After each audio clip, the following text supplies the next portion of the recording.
Welcome to Flat Earth Debate, Uncut and After Show. I'm your host Nathan Oakley, and if you are new to this channel, or you've not done so already, then be sure to subscribe, hit the bell notification icon and join button if you'd like to become a Nathan Oakley 1980 channel member and keep up to date with the Flat Earth Debate.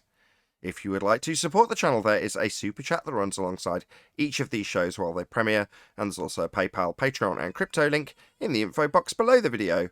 Also, below this video, you can get £50 for swapping your UK electricity supplier to Octopus Energy. Also, there is a link to my GoFundMe campaign, which is currently running, so please share and support that. Speaking of Patreons, I'm going to do a quick shout out to all of my Patreons. So, a massive shout out of thanks and appreciation to Michael Kahn, Patrick Gunnels, Banter, Will Brax, Mel B. Styles, Troy Shuker, Bose Nail, Joseph Pizarro, Samson, Maris, Mobile Max 777, Neo the One, Lost Cat FE, Rob W, Open Minded, Reese Pound, Del West Watson, Mike, Muted, Dick Earth Skeptic, NA Literalist, Maria Neelands, Unbelievable Productions, Blue Ridge Ranger, Rob H, The Real Gabster, Windrider, Liam Nedrick Jr., Abraham Mohammed, Nye By, Adrian Quintana, Skeptic936, Life is Short, Fireball X, TheFlatEarthChannel.com, Texas Mike, Edwin Johnson, Kirsten Smith, and David Wayne Foster. So another massive thank you to all of you for supporting me on Patreon. Now I will hand over to whoever is in Google and Discord so you can enjoy their conversation while I set up for today's live show. How you doing, Tent? Good morning. For the show? Yeah, Nathan's busy. I was just telling him how I my first cup of coffee I made today wound up all over the counter, down the cabinets, behind the refrigerator. What a disaster. What in the world? Yeah, I knocked it over. Don't ask me how. I don't even think I got a sip out of it. I've had that experience before. Oh my God! But it went in an area like you can't go in like a wide open area on a counter. It's It got had to go where find all everything was. Has to find all the little cracks. Yeah, it went inside the drawers. You know, And then you have to go, right? And then you have to go, so you're rushing to clean it up. No, it was early. It was about an hour ago, so I had time. But oh my God, it took me an hour to clean the whole thing up. I've had that experience, but I had to go somewhere and I spilt it, and it's like I got to go, but no, I got to clean this up. And then you really want to taste it, but it's not in your cup. Yeah, that's the whole thing. I had to repent. The only word that gave me satisfaction was mother effer. That's a different brand of coffee. I haven't tried that. After it's all done, I'm like, look how filthy I am, Lord. I still can't control my tongue. Isn't that interesting how God uses little things to remind us?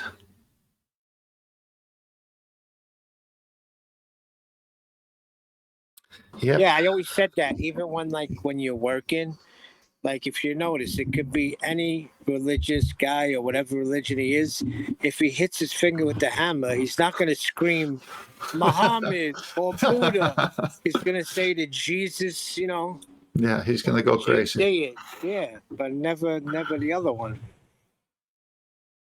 Crazy, right? Yeah, it is. It's our condition. That's why we need a savior. That's correct. But they never take their Lord's name in vain. It's not a Lord. Right. Hey, that guy yesterday at the end of the show. Oh, that was beautiful. I mean, so silly. If someone listens to that, they can put up with the language and all, but if they listen to it, they can see how this guy came in with A, and then he ended up with non-A and held both positions at the same time. Yeah, I like the way Anthony came in with that, but he didn't want to do that because he knew where the end result was going. I think he knew that with Nathan, and yeah. That's why he stalled and kept stalling. I said it from the beginning. I said it's a calculation. You did, and I got impatient with him. I go, come on now, it's been 20 minutes, show the dang picture. But No, they you- know where it is because the position it's in, they know it's there.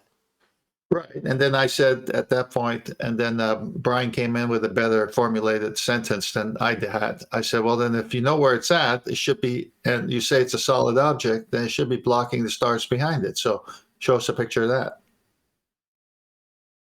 I mean, it's nonsense. Yep.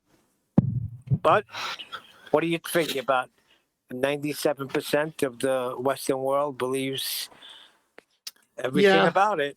Yeah, but not everything about it. They just believe it because it was hoisted onto us when we were Right, kids. we were taught it. Yes, we were taught Yeah. it, and so that's you taught. Hey, just like you taught math, right? Yeah, You taught exactly. that, so it's learned, and so when somebody comes to challenge it, it's like somebody coming to challenge 10 times 10. You're like, what are you talking about? I learned it in school. It's 100. What's 90 minus 15? No idea. There you go. What's that? I Oh, I think so. Nathan is- No, I think Nathan's someone busy answered. making a coffee. I think someone answered your question. What 10 times 10 was? Oh.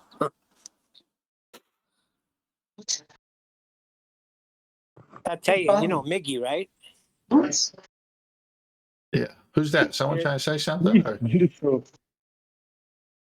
hey, check either you're trying to say something or your mic is bad. Is Discord in here? I guess. You've got to actually shut up, though, if you want a response. That's your cue, skeptical. good? That's your cue, skeptical, rather than sitting in silence. I'm confused. I just said good morning. Hello, good morning. Very low, though. Good morning, but very low. Neil, I'll try once more. Subtlety isn't your forte. I need you to shut up so I can level him up. Is that subtle enough for you? Yeah, but he said good morning. Should we spend 5 minutes with us having a discussion? What about now? Thank you, skeptical. Can you just say a few more words? Thank you. Yeah, I said just good morning, guys. How are you? Very good. Thank you. Good morning. There we go. Correct Neil Day again. Nathan's religion. Get to the back of the room. Anyway, got a 10 guy in minus called... 10. Sorry, skeptical. Just one sec. Got a guy in called Simon Dan. Is that the Simon Dan?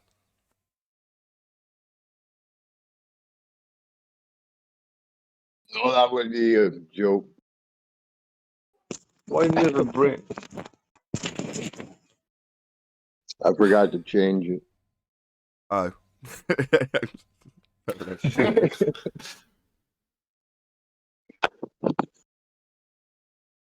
Not a problem. I wouldn't want to be inhospitable.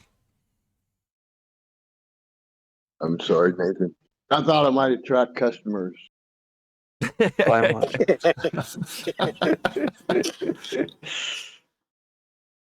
Nathan, did you think he grew a pair overnight and joined? Oh. I don't know. I want to welcome. If he had joined, I'd offer him props and respect for doing so. Yeah, he's helped us out a lot. That's not quite what I meant, but yes. He has. That is true. I don't think We they should realize bring it, though. Simon then, to the live stream.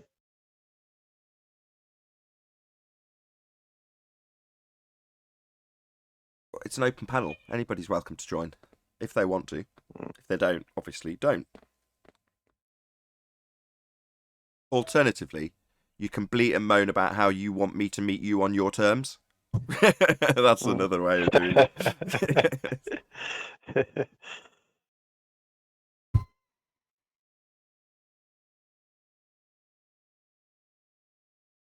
He's actually calling you out, but he doesn't want to fight.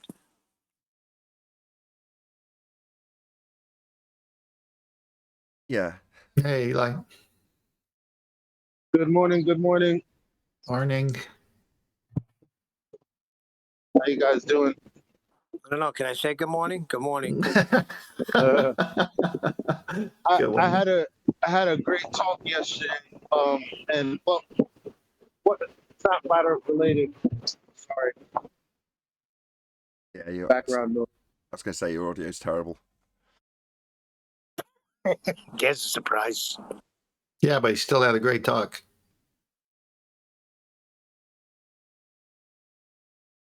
Well, thank you for completely killing off the conversation, Eli. That's much obliged. Hey, Eli's dedicated. He works and does this and doesn't care what's going on with the traffic. He's going to get a word in. That's dedication, man. I especially like it when he leaves his mic wide open when there's a middle of a conversation because he wants to get a word in. That's my favourite thing ever. It's a great tactic. Mine is hearing New York City fire departments. Indeed. Well, they're obviously not police because they're defunding them, so they got to be fire.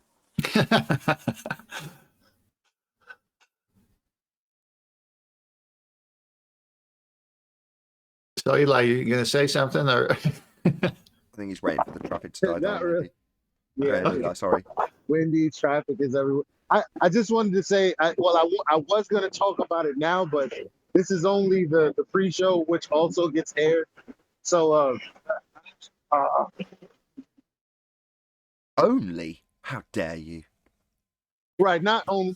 I mean, this is also a part of the show. And Which part? I just maybe if I could hit you up on the side later, Nathan, like after the show sometime. Oh, my Is bad. there a time that you're free? Sure. Sorry, I thought you were going the completely opposite way with that, which is to say you wanted more publicity for what you were going to say, as opposed to you want to talk to me when it's not being broadcast to anybody. But yeah, of course, no worries. All right, thanks. By the way, thanks for that extended show, Nathan. That was excellent yesterday. Well, I'd spent the entire day before looking at car parts, and you kind of get a bit of withdrawal. So I thought, well, I'll overcompensate and just have an extra long show. I cleared it with my wife, and I was like, look, I'm going to do a long stint. Not that I was going to mention it to anybody, it's just a nice surprise, right? Yes, it was. I enjoyed it. Plus, I know from past experience that if you keep an after show going long enough, it numbs the opponent, and indeed our own side, which it's a double-edged sword, into a full sense of security. And then people will launch into arguments that they may not have done if you haven't have had the recording gone to the length of time that people forget you're recording. It is just that simple. You know, people will fall into a sense of comfort after a given period of time. Sometimes it takes longer than other times, and not that I had got infinite amount of time to dedicate to that particular stream, but I knew that at some point somebody would come in and we got Diet Rumpus, didn't we? Yes, we did. What was going through my mind was, this is the after show on Discord, and you're normally not on. So we caught what goes on there even more. Yeah, that's kind of what I was going Can I for. tell you? Go on, Neil. Can I tell you something? Not even close to what goes on that after show, but it was good. No, I've been on it before. Yeah. I haven't been on it since. There's absolutely zero moderation in the after show. I obviously am acutely aware that I'm producing a show, and to a certain extent so do the people who are still observant of the fact they're still in the after show. Yeah, that was quite the interesting fellow who came on with his new moon and both sides of the argument, and then just wasn't making any cognitive sense where he was going. He had the same tactics that Zanuck and Rumpus employ, a few others. So I labelled him. He's one of them. Fundy muting, double speak, no shame whatsoever, even when proven wrong. Yeah, but I like when they switch it and say, Nathan, I can't help you. In other words, if you don't understand this, I can't help you. Yeah, Make it like you're the idiot when they're the idiot. Yeah, when you come to a point that's devastating for them, they tell you that they can't help you, and you're like, this is my rebuttal to your position, which cannot be backed and I've taken it apart. You've lost. What's that you respond with? I can't help me. Yeah. He was what he said, he later said, you said. That was his way of tangling the whole conversation. Yeah, right at the very end, after literally a couple of hours, he's like, well, it's actually you claiming that we can see 0.8% of the moon. That's actually your positive claim. It's like, you've already made 7 attempts to flip this burden of proof onto me, with it being pointed out every single time, with a lot of rumpusing and a lot of funny obfuscation in the background while I'm doing it. Yeah, I grew impatient with him at that one point. And I just said, I was being kind. I said, it's been 20 minutes. Show the picture. Yeah, and after him alluding to having it and that it obviously is in existence, it's then on to, as grown men, you want to actually have a picture of the moon? It's like, it's just like I said, low rent rumpus was, I think, what I labelled him with. Little grown men. So the process of conversation is, give us a photograph of your claim that you can see the new moon when you can't see it. Okay, I can, because it's definitely visible in my model. Provide you with a photograph. Okay, provide us with a photograph. Well, you need to go out with a telescope and acquire it. No, that's a burden of proof reversal fallacy. No, I didn't actually claim you can see it. It's your claim that you can see 0.8% of it. No, it isn't. Well, it's your claim that you can't see it. Prove that you can't. No, you can't justify asking me to prove non-existence when it's your positive claim in the first place. I haven't made any claim. That's where the conversation went. Finalising on what you just described, 10th man, which is to say, it's your angle. You're saying you can see it. That's why we're arguing about it, because it's your positive claim. Mixed in with lots of ad hominem, you're grown adults asking us if we genuinely want him to back his baseless assertion with evidence if we are grown men, implying that we're children for asking, all that sort of crap. Very poor show. At one point, he's saying, hang on, I'll find it. He's looking for it. And then says he never claimed that he was going to show it. It was our claim. And then when we pushed him, he's like, you really want a photograph? You're telling me, as grown men, you want a photo of the moon? Like, diminish it into obscurity and irrelevance. It's like, that's the basis of your claim. Yes, as grown men, we do want you to back your baseless assertion. Yeah, we want a photograph of your claim. Yeah, just non-stop reversal of burden of proof, and then hand-wave dismissal to anything that's put to you in the response that it's not reasonable, for example, to prove that something isn't there. If you say it is there, show me it there. I say it isn't. Well, you want me to prove that unicorns aren't here?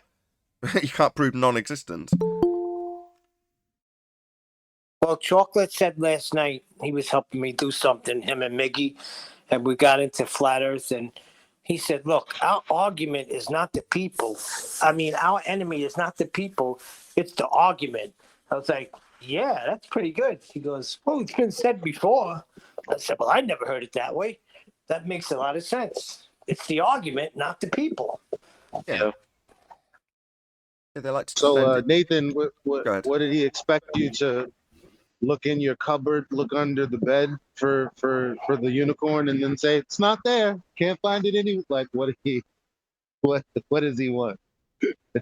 Yeah, he wants photographic evidence of something not being there. So it's an absurd request, and it's a way of flipping the burden of proof. Very ham-handed. Like, that's why I called him low rent rumpus. No subtlety. Low rent rumpus.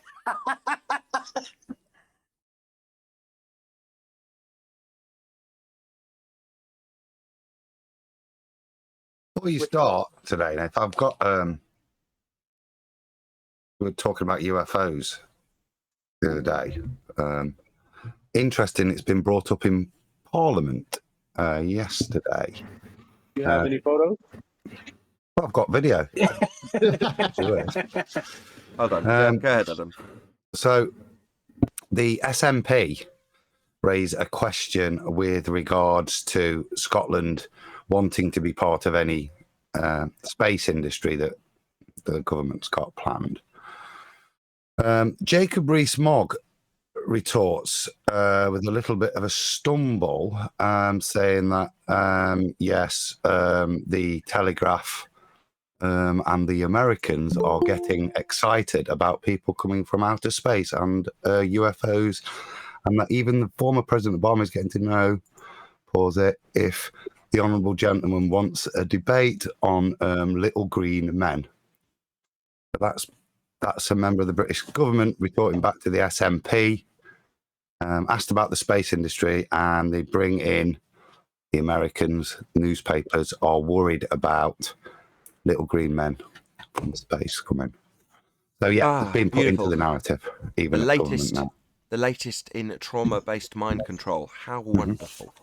Outer space is fake. So when they talk about little green men from outer space, there is no outer space. The sky vacuum isn't real. It stands in violation of natural law. We'd all be dead. We wouldn't have any gas to breathe if there was an availability of volume for the gas at pressure which we breathe to fill.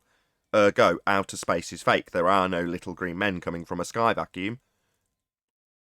Well, I'll The tell you what. interesting thing he did say was, at the beginning of the statement, was he prefaced it with, the whole world's a stage, and out there's a bigger stage. And then No way. Yeah. Hold on, I was just I'll going to put the say link. that. I'll put the link in the war room and in Masturbate. I was just going to say it must be making its rounds because the two sports guys I listened to in the morning on the radio, the one guy was telling the other guy, he went on the Joe Rogan podcast, and I think there's a new Neil deGrasse Tyson one on there. And he's like, I'm so blown away at how smart this guy is. He was talking about aliens and getting into everything, and I just wish I had his intellect. And I'm like just shaking my head like, wow, how do you have gas pressure out of container? Can he answer that one question, please? But yeah. So he's saying, oh, this priest, he's spoken directly with God, so I must trust him. Yeah, he has the world at awe of him. Right, let's hear it. Hold on a second. Speaker, earlier this week, the government published a number of statutory instruments regarding the space industry regulations. Obviously, we're very keen in Scotland to see space taking a key part of the economy moving forward. However, the industry have been waiting for many, many months now for the government's space strategy. With these new regulations laid before Parliament this week, some clarity about the strategy would go a long way to helping ensure that we knew where we were going. So could we have a debate in government time to actually discuss the space strategy to see where and what that is actually going to look like? Sorry, so he's asking for a debate on it. I know you said it already, but hearing him say it in context, for what purpose? I don't really understand.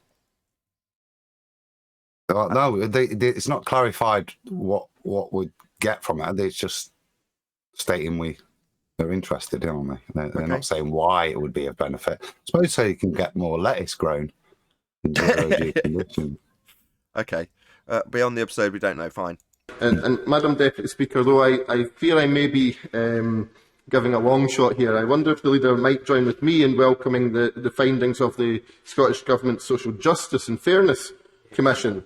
Perhaps not, but I'm sure that the proposal will be welcomed by all of my constituents who are keen to see a fairer and more socially just future for Scotland. Could we have a debate in government time to consider how the UK government might learn from the lessons of the approach of the Scottish Government in this regard to help to deliver a fairer society?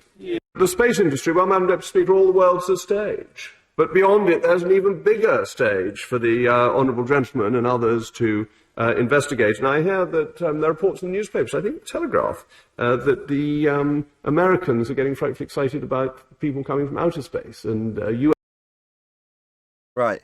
So, who's this guy? Jacob Rees-Mogg. I recognise this guy from Have I Got News for You? Yeah. So, okay. Sounds like Sorry, go ahead. well, sorry, it's a bad place to put it now, but it sounds like a more skeptical chimpanzee to be. He's just an MP. Anyway, he's basically saying all the world's stage, and the stage that is being presented to people currently in the newspapers is worth looking into. That's what we're getting from this guy. Well, no.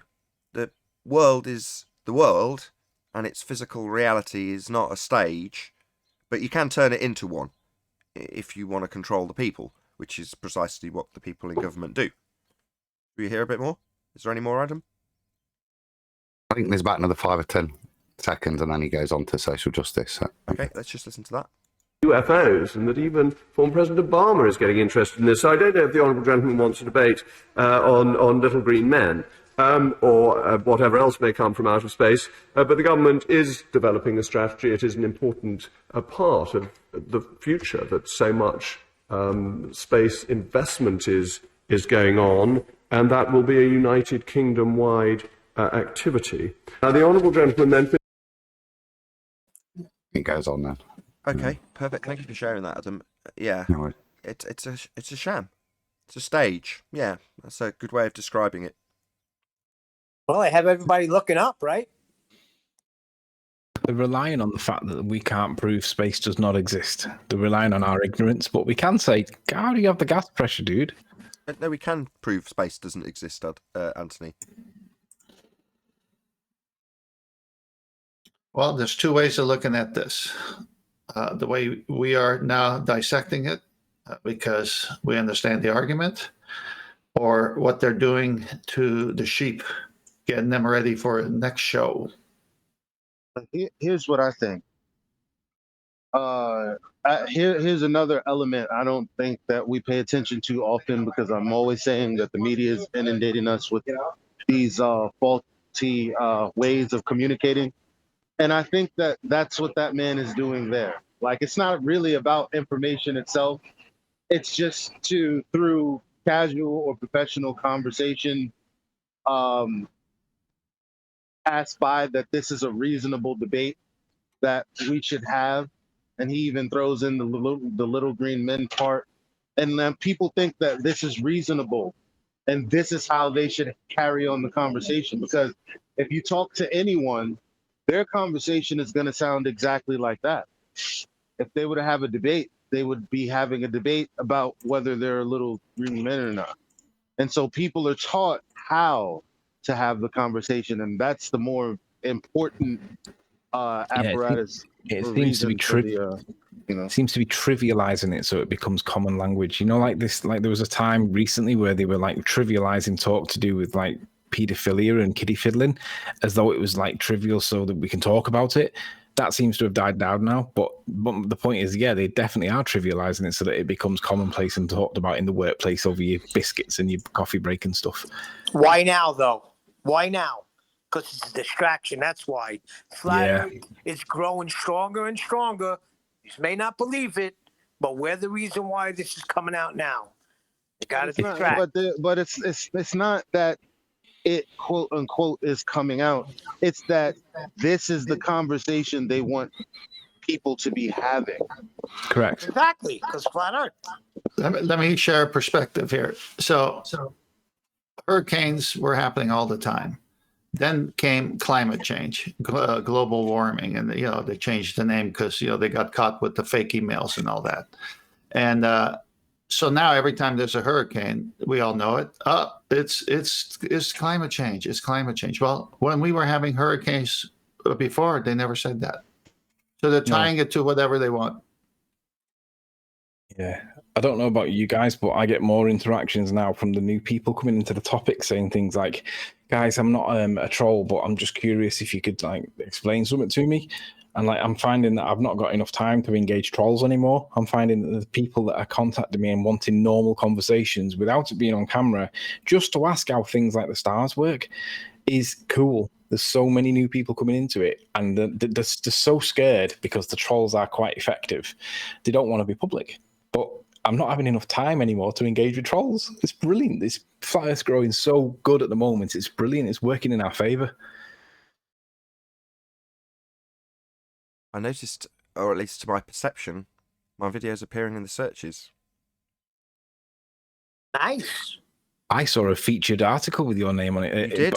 Featured by YouTube recently, Nathan. Yes, that's correct. So, as far as I can ascertain, now this might just be my personal perception of YouTube because it is custom tailored to each individual user. In case you didn't know that, it is. But that's not to say that, while I'm using a secondary account like Nathan Oakley, and I see what's advertised to me, that is a separate account. Same as the Flat Earth Debate separate account. I can see what's being advertised, where I come if I search myself, and that gives me an indication of the level of censorship. But as far as I can see, being as censored as I was, I don't know how else to phrase it. I'd agree. Which makes me very, very pleased. Obviously, I'm a YouTuber and I want to be successful and want my videos to reach as many people as possible. So that is excellent news. I just don't want to get too excited because I can only go by what I can see. But when Anthony says, "Oh, by the way, your membership for your Nathan Oakley 1980 channel was specifically featured and advertised to me," I go, "Wow, really? That's bloody glorious." Yeah, it also begs the question of, well, why are they doing this? Because for years they've like admitted that they were suppressing us. So it's like, oh right, so they're not suppressing us now. Has that something changed? I don't know. I mean, we assume that they're suppressing us in the way that we assume they're suppressing us when they said to Congress that they were going to put, the tramp stamp, as you call it, underneath saying flat Earth's an ancient philosophy, etc., which it is in terms of the way that it's modelled out and presented as a straw man.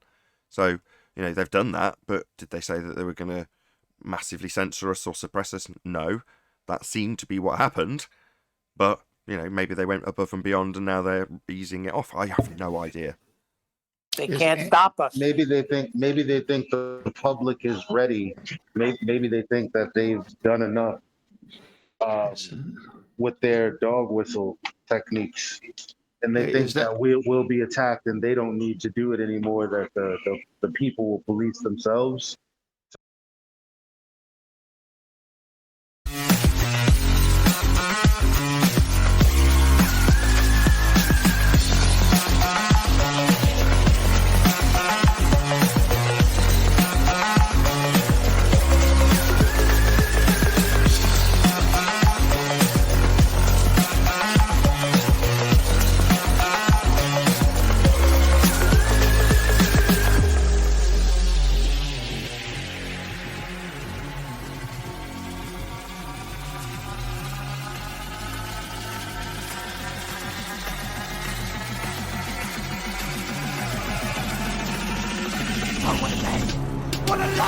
Welcome to Flat Earth Debate Live.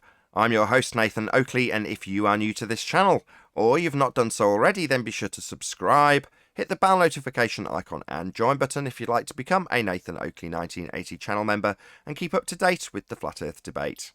If you would like to support the channel, there is a super chat that runs alongside each of these shows while they are live, and there's also a PayPal, Patreon and crypto link in the info box below the video. Also, below this video, you can get £50 for swapping your UK electricity supplier to Octopus Energy. Most importantly, if you'd like to join the discussion, simply mute the page you are currently watching, then click the link in the info box below this video to join the panel and express your views on the nature of Earth. If you do join, please don't swear. If you do, you'll be ejected, and if you are, please don't try to rejoin the stream using sock accounts. You'll be warmly welcomed back on the next stream. Please also share the show on social media. Sharing the show obviously increases the live audience, but this in turn increases the chances of a more diverse panel, so please share the show on Facebook and Twitter. One last time, if you're new to the channel or you've not done so already, then be sure to subscribe, hit the bell notification icon and join button to keep up to date with the Flat Earth Debate. Also, there is a link, hopefully below this video, to my GoFundMe campaign, which is currently active, so please share and support that. Now, we are joined by Neil, 10th Man, Sleeping Warrior, Father of a Stolen Child, Eli, and the Adam Meakin, together with a whole bunch of people in Discord. So welcome, one and all. Good morning, all. Afternoon, everyone. It's a poor response. It's a poor response today. Terrible, wasn't it? Friday's mixed bag. Sometimes you get a really enthusiastic response from Discord. Sometimes they're all worn out. It is the end of the month. It was a 4-hour show yesterday, probably longer, so 5. people got to wake up. 5 Really? 5? Yeah, if you're a Nathan Oakley 1980 channel member, you can get access to that straight away. It was almost the perfect day for me, Nathan. You left. It had gone on that long. My tea had arrived. I went down, had a kebab, came back, and thought, "Oh, this is brilliant. It's going to carry on." Then you ended the show. So, but it was it was a monster. Yeah, it was a very long show. Overcompensating for the fact that I was trying to figure out mechanical faults with the car for the previous day, and there wasn't any show. It was just a repeat. So, me overcompensating. You got a 5-hour show yesterday. I will release it over the weekend, those of you watching live. So, yeah, you will get to see it at some point. But obviously, if you remember, you can watch it right away. So, become a Nathan Oakley 1980 channel member now. It was a good example, Nathan, of how the quality of the chat, because there was a lot of us chatting, was at one level, and how it descended to just moronic conversation when the ballers came in. It was very noticeable in that length, because there was such a variety of debates with ballers dipping in with their idiocy. I think if the people listen to that, you'll see it's very apparent where they're at now. They have to descend into ridicule. The conversation's reduced into the absurd. It's ridiculous that they're literally arguing that straight lines are bendy lines. It forces their effects. It's nonsense. And I don't know why people aren't calling this nonsense out, but they seem to be supporting it. It's just stupid. Yeah, it is stupid. But there we go. That's what we're in. We're in a paradigm shift situation, and there's going to be weirdness. Well, we were talking about why why they would be showing certain things in the media. Well, right there, you see, people are too lazy to look into it, so they don't know that it's ridiculous. They just see some globe earther telling a flat earther, well, obviously light bends, and then they'll probably look up a video on YouTube and they're like, oh, well, there's obviously a context to this. Obviously the flat earthers misinterpreting what they're saying. Like, this is what a normal person would, or the layman, they would come to this conclusion, but not based on information, just based on laziness. That's what they want. Yeah, people do like to be told what's what. That's why when we destroy a paradigm for somebody who comes here, their reaction is typically, at the point of concession or the lack thereof, to demand an explanation for whatever's been debunked that they held true as a belief. In other words, you disprove that the sky is a vacuum, outer space is fake, and they say, what's the dome? You're like, I don't know what the sky is. I just know that your description of a vacuum is a violation of natural law. Therefore, definitely not the case. But what, I should now become the arbiter of the sky because you have had your paradigm changed? No. But that's what they want. They want to be told what's what. The ballers template has been set for a while, and yesterday showed how they navigate through it.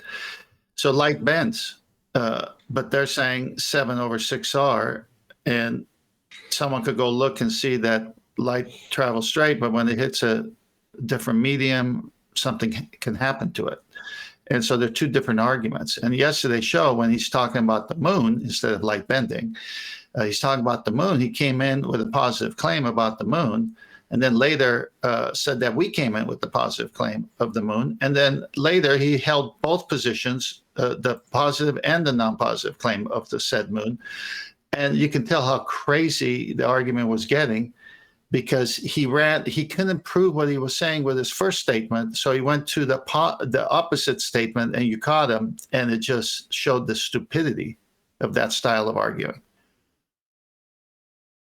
As we're on the subject, Did any evidence result in him trying to be a smart ass, making a double negative as if that then didn't mean Yeah, he did. Yeah, it was ridiculous. Yeah, it was pretty pathetic,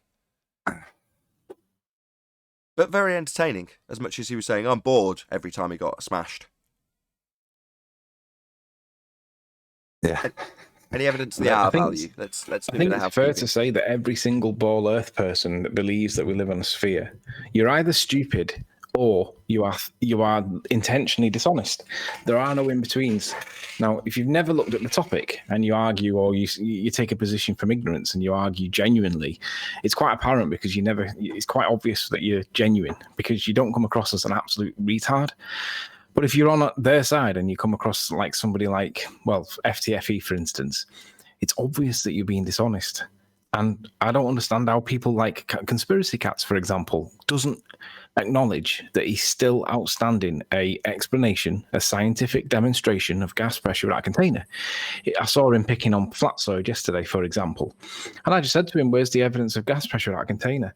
And what he did was he then ran, and everybody then started defending him by proxy, so that he then could hide, he could run away, and the thread gets lost. It's just interesting how the tactics play out. It's totally dishonest. Well, that's the difference between FE and Globe belief. We have winning arguments. They have tactics. Let's do some housekeeping. Let's rattle our way through it. Any evidence of the R value? Black Swan. Equator line. Next question. Equator line. No. Equator line. Equator line is not giving you an R value, Arwin. It's based on celestial bodies. Calculate it, you will say in response. Can we move on? No. Is it a real line? The only orientation of the celestials that actually it just correlates too much. Okay. Yeah, thank And you. these celestials, do they actually leave a mark on the ground to create this? Yes, marks of shadow. In the water as well, Yes, marks of shadow. in such a way that someone can measure it over the oceans and everything.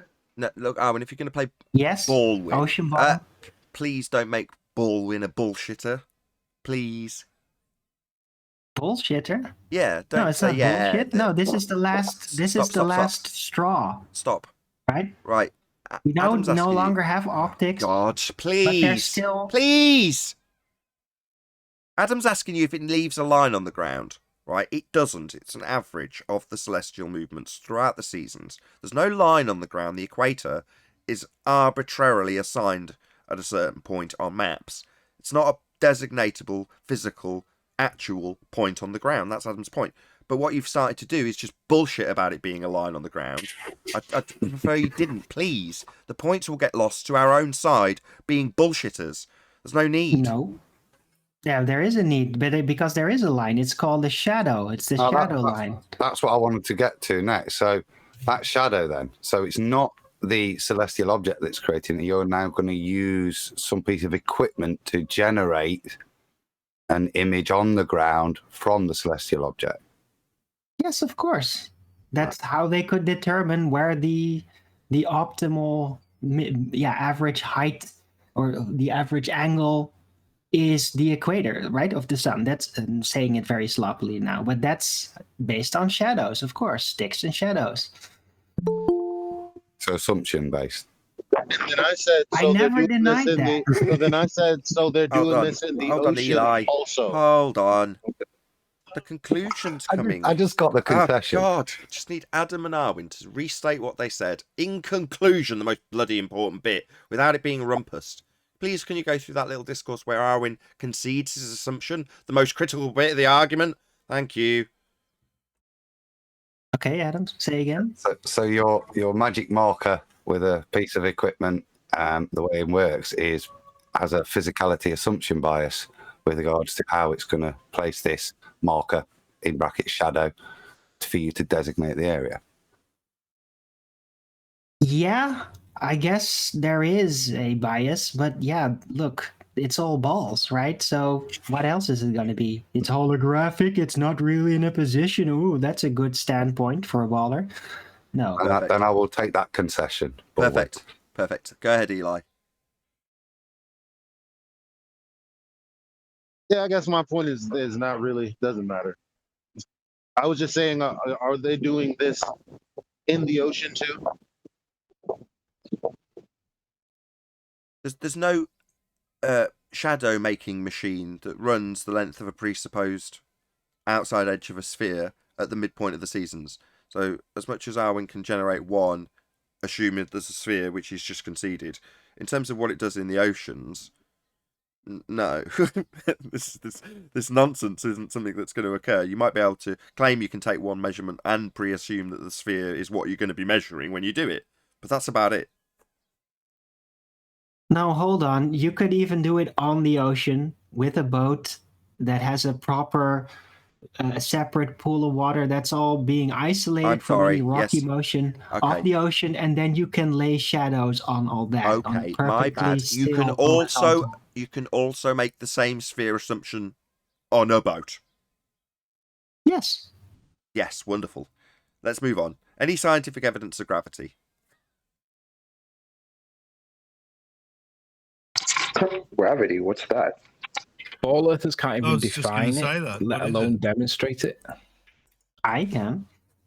Ballers. Go on then. Go on then. What's Go on then. gravity?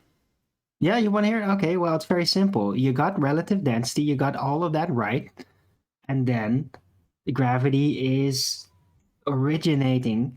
It's the original idea of what causes this, and then assuming a ball on top of that to justify the mechanics of the thing that cause relative density to work the way it does. That's wrong. That's 106 years out of date.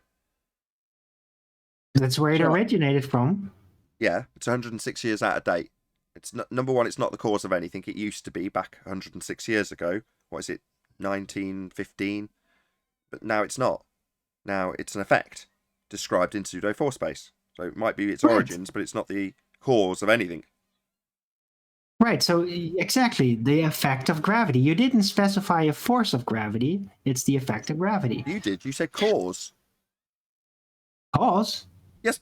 The cause of the I love it when the alignment of opponent relative gives you. density, right? I love it when the opponent gives you an upward inflection with the exact point that annihilates their point, like it's worthy of rephrasing as a question. Yes, you attributed cause to it, and then when I pointed out, you said that's the origins. In other words, a concession that you're talking about the Newtonian force cause of gravity that's 106 years out of date. Yes, now we're back on track. All right. Right, so Einsteinian space-time bending was then conceived of as the cause for the effect of gravity, right? That's wrong. So No, that's wrong. That's wrong. I mean, It it was bends conceived as a cause for the other cause that didn't have actually any validation. No, So we're that's just incorrect. creating causes of crap. Is that what we're doing? Incorrect. It's an effect in. No, that's wrong. Owen's wrong. It's an effect in pseudo-4 space. It's not a cause of anything. I've just said that. Didn't I just say that? it's an effect of the bending of space-time? Right. The cause in pseudo-4 space is the uneven distribution of mass. That's their claimed cause in this dimension that doesn't exist. That would be pseudo-Ramonian 4 space. The effect, called gravity, is the bending of space-time. My bad. Can someone show me this, please? Right. No, And the bending of just space-time is the actual gravity, Yes. right? Right. And it emerges mass attracting mass, the force of gravity. No. That's what Craig says. That's what some goon says at trench level. I don't know. I find it very appealing every time he brings that up. Oh, right. That's fascinating. Meanwhile, mass attracting mass is 106 years out of date and claimed to be the cause of the described effect. And when asked for evidence in terms of science, which is what we're detailing here, we get the hypothesis formulation: if mass, then mass attracts mass. And then a finger pointing in the direction of a non-experiment made by Cavendish. As I say, CV Boys, Reverend John Michel, Cavendish gravity, falsely and incorrectly attributed to Newton, is 106 years out of date. Now that cause is no longer the cause in the current gravity, which is Einstein's gravity.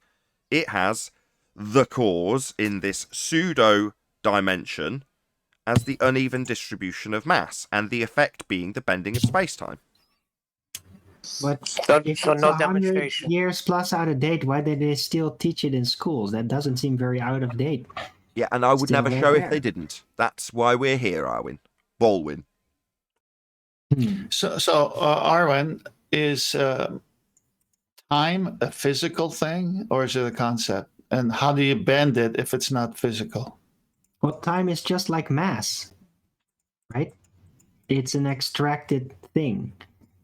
That's a yes. That's a yes, 10th. Yes. There's another problem too. What's that, John? Well, the assertion that F equals G, M, the center of M1 times the center of M2 over R squared will require a measurable radius. Oh, we covered that first, didn't we? Bumholes, Arwin. Bumholes. Wait, what? Bumholes. That's what. You haven't got R. Yeah, I do. Sorry, please, for the love You of can't God. see No, the don't. globe. For the You love of can't God. see it. It's still there. Do not circle jerk us back to shadows. Right? This is. Yeah, I will. I freaking well will, because my argument still stands. No, it Just does because not. it's not up to your standards of evidence. Oh, tell me that. What argument?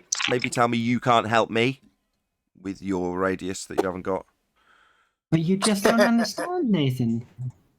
Yeah, okay. Moving on. Yeah, thank you. I mean, maybe just the once is enough for me to point out that that is what a circle jerking fundy on the globe side, like Baldwin currently is, would do.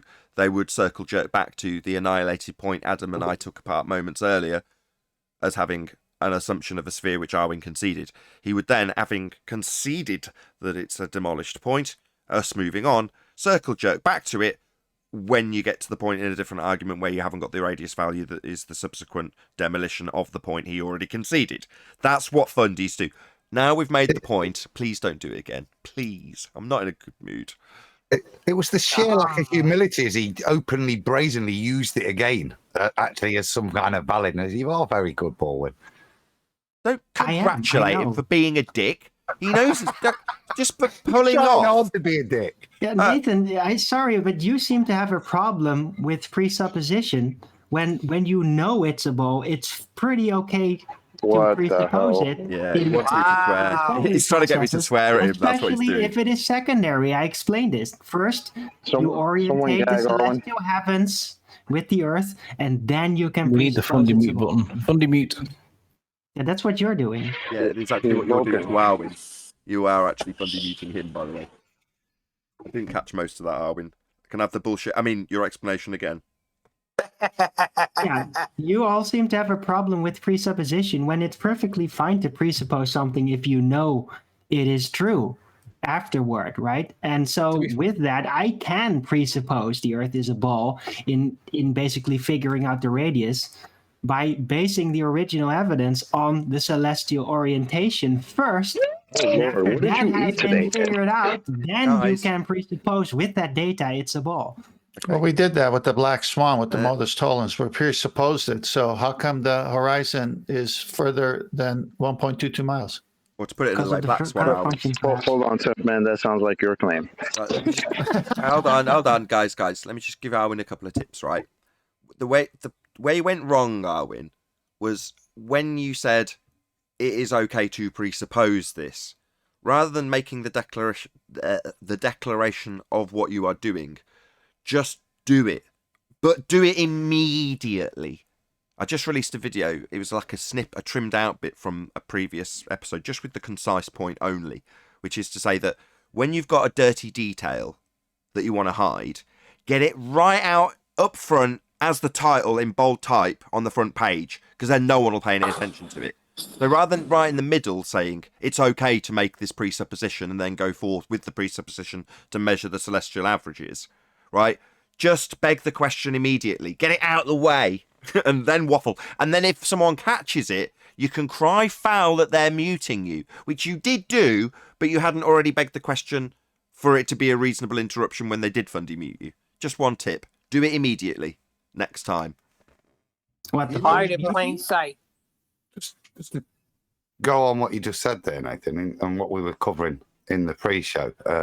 Yes, Minister clip. Get the dirty detail out first. I love that clip, by the way, but just reflecting on that bit from Parliament, is that what it's done? Done as a little joke, but get that detail, get that subconsciousness. Yeah, of course. Message. I see it as like the Easter egg that NASA leave when they have like someone's got the astronaut boots on back to front because they've got the left on the right and the right on the left, and they've done it on purpose. That's the same thing. They're leaving Easter eggs for us so that we can go, they're admitting it. We do, because that's what they're doing. Or they have rodents in their Mars pictures and shit. Nonsense like that. Exactly. Called hide in plain sight. Well, in the example that Adam's detailing, which I think I called something like Yes Minister versus Full Metal Jacket, he's talking about open government. And none of the permanent secretaries want this. It's a terrible idea for all of them. They hate it. So when it comes to the white paper coming out on the idea, which they all hate, the secretary to the minister saying, well, isn't the paper called Open Government? It's like, yeah, put it right on the front cover. The bit that you don't want people to pay too much attention to. Make it the title, in other words, Arwin. So, begging the question of... I tried that, right? I'm just laying out that I think it's okay to presuppose under certain conditions because, yeah, there's a lot of things to figure out and to know. And if you have to prove every single aspect of it, then you're very limited in your discovery processes. So it is okay under certain conditions to presuppose to a limited degree if you know the outcome's going to be in a certain Let me just help you out. I'll just rattle off something off the top of my head. When you're measuring the celestial relationships to a sphere, and do you see how within one sentence I've already begged the question, Arwin? Before I go on and waffle bullshit about what I've just assumed. Immediately, when you're measuring it in relation to a sphere, or you can say it in a way that doesn't even say the sphere bit. You know, when you're taking heliocentric measurements of those, you know, you can say it in a more subtle way. But get it out of the way in the title if you're going to be a baller. I mean, I'm training you guys like Rumpus would be. I'm not trying to deceive. I'm figuring out a way to basically put this out in the open and say it's okay. Yeah, and I'm telling you how. Beg the question immediately. Don't dilly-dally. Beg the question as the title immediately, as your opener. That's the way you do it. Right, but you guys seem to have a problem every time I do that, so that's why I am just trying to justify why I do it. Yeah, I'm not saying that you're not going to get caught and have your bum smacked as a baller, ball win. Yeah, but I'm just saying, if you watch people who are successful at arguing ball, they rely upon people not realising this trick, which is to beg the question immediately and then have your opponent and you discuss the argument within the fallacy that you begged within the first statement. So then you're always going to be winning because we're going to be arguing about how to measure sticks and shadows on a sphere from here on forward because that's what I'm arguing about. So long as everyone's begging the question that we're going to argue about how we measure on a sphere, because I dealt with that in the first sentence now, didn't I? A good funding sticks on the boat, ball right away. Just about how do you measure it on the ocean and the equator line? Yeah, with sticks on a boat. Exactly. Equator, there you go. The word equator, that's a ball assumption. Not necessarily. It is. When you're measuring the equator, you've begged the question immediately, just with that statement. Why? Because you're making an assumption that you're measuring a spherical outside edge of a sphere. That's what the equator is. In their paradigm. No, that's not necessarily true. That's only check it out. Check it out. Check it out. Arwin's now going to pitch what? My fucking argument back to me. Yeah. Thanks, Arwin. Yes, Baldwin. Yeah, the most irritating thing you can now do is parrot back my argument to me like it's your ball defense. Yeah. Now you're on fire. Thank you. Right. But that's why I said originally, like the ball presupposition technically comes secondary, right? What's the difference between that could work on a flat Earth too? You know, we have an equator on a flat Earth too. What's the difference between this and using Eratosthenes' assumptions to prove that my table has a circumference? Nothing. It's the same thing. That's what it is. No, it's absolutely different because your table doesn't have the celestials orientated around it specifically. Oh, a good one. It's not bad. See, Owen's getting it now. That was a good one. See, even I nearly missed that. That was my original point on Monday. This is why I love Arwin. This is why he's ace, right? So subtle that time that it nearly got past me. Absolutely brilliant. Yeah, we only have one problem with that. In celestial navigation, using the sextant, they say you have to assume the Earth is stationary and the celestials are moving. Exactly. He said around. Because of the curve function collapse. It's only logical. Nice one. Anyway, He said right. around. He assumed a sphere by saying around. Yeah, we know. Yeah. Thank you. I'm glad you've said it because I didn't. I should have summarised it also, John. But yes, that's correct. That's precisely what he did. And he got props for it too because he was so subtle about it. Well, the equator is the middle point between the northern and southern hemispheres, so it's all presupposition. Yeah, but is it safe to say the equator is only on a model? Yeah, The equator is a real correlative line on the but Earth. it's only Whether it on is the flat or a ball, that doesn't really matter to it. Check There it out. is It's a the real derived correlative. line. Less subtle, are we? Less subtle. Can we move on? Can I read something? Please. Let me read something. The equator. Am I The tiring you out? Yeah, funding muting, why not? Look, see, funding hold on, muting me 10th, when I'm hold about on. to read. Arwin, just drop the character just while 10th goes through this, please. Equator, the great circle on a sphere or heavenly body whose plane is perpendicular to the axis, second one there, equidistant everywhere from the two poles of the sphere or heavenly body. So how many begging the questions do you want? Yep, plenty. I did say that to Arwin, but Arwin almost managed to weasel it back into a false dichotomy. So at some point, I don't know if he did this intentionally or not, but he was like, there's still going to be an equator on a flat Earth.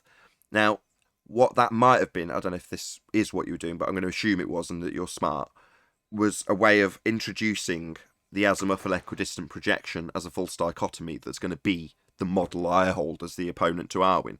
So he's juxtaposing it and saying, look, there is a circle on this globe projection, which I won't mention, and that's your model, by the way.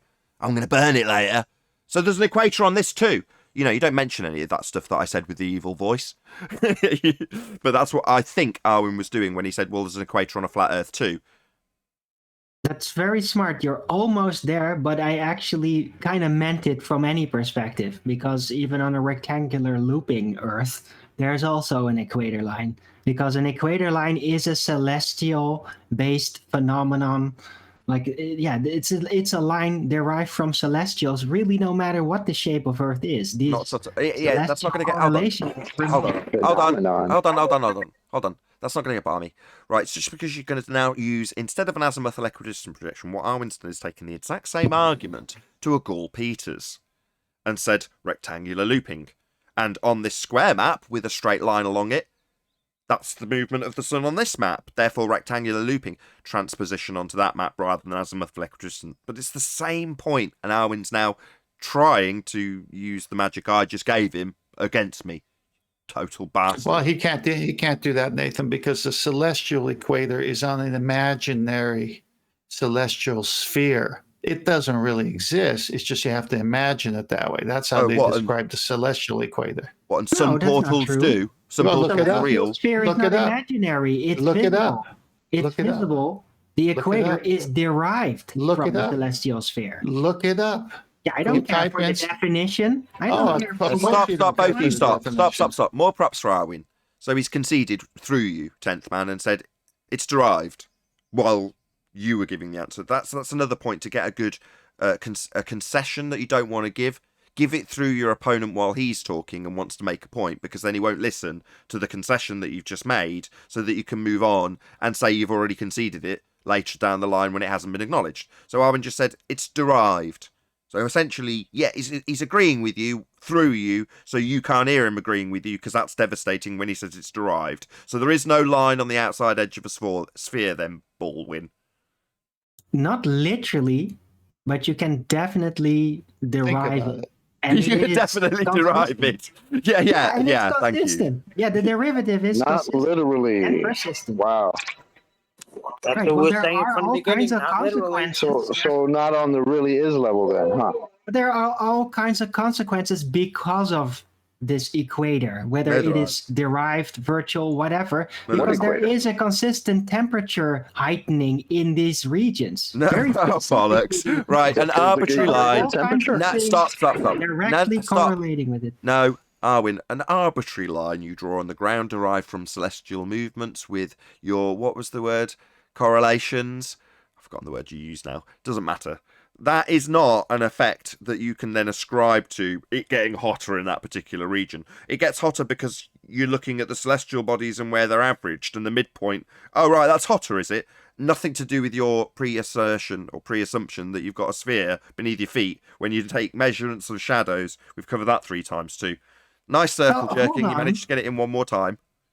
That's not fair because I hadn't brought up the ball assumption just yet. I'm just trying to define the equator. So you're putting presuppositions in my shoes that I hadn't made in this particular argument just yet. So that's a total hand wave from guys. Bloody hell, trying to keep it concise. So that's a complete hand wave. Hopefully Arwin's not going to do what Chocolate just did, but that's a complete hand wave of what 10th Man just went through with Arwin. Saying, no, it's perfectly acceptable. It's not an assumption when I say equator, even though he's had a definition read out to him where it defines it specifically.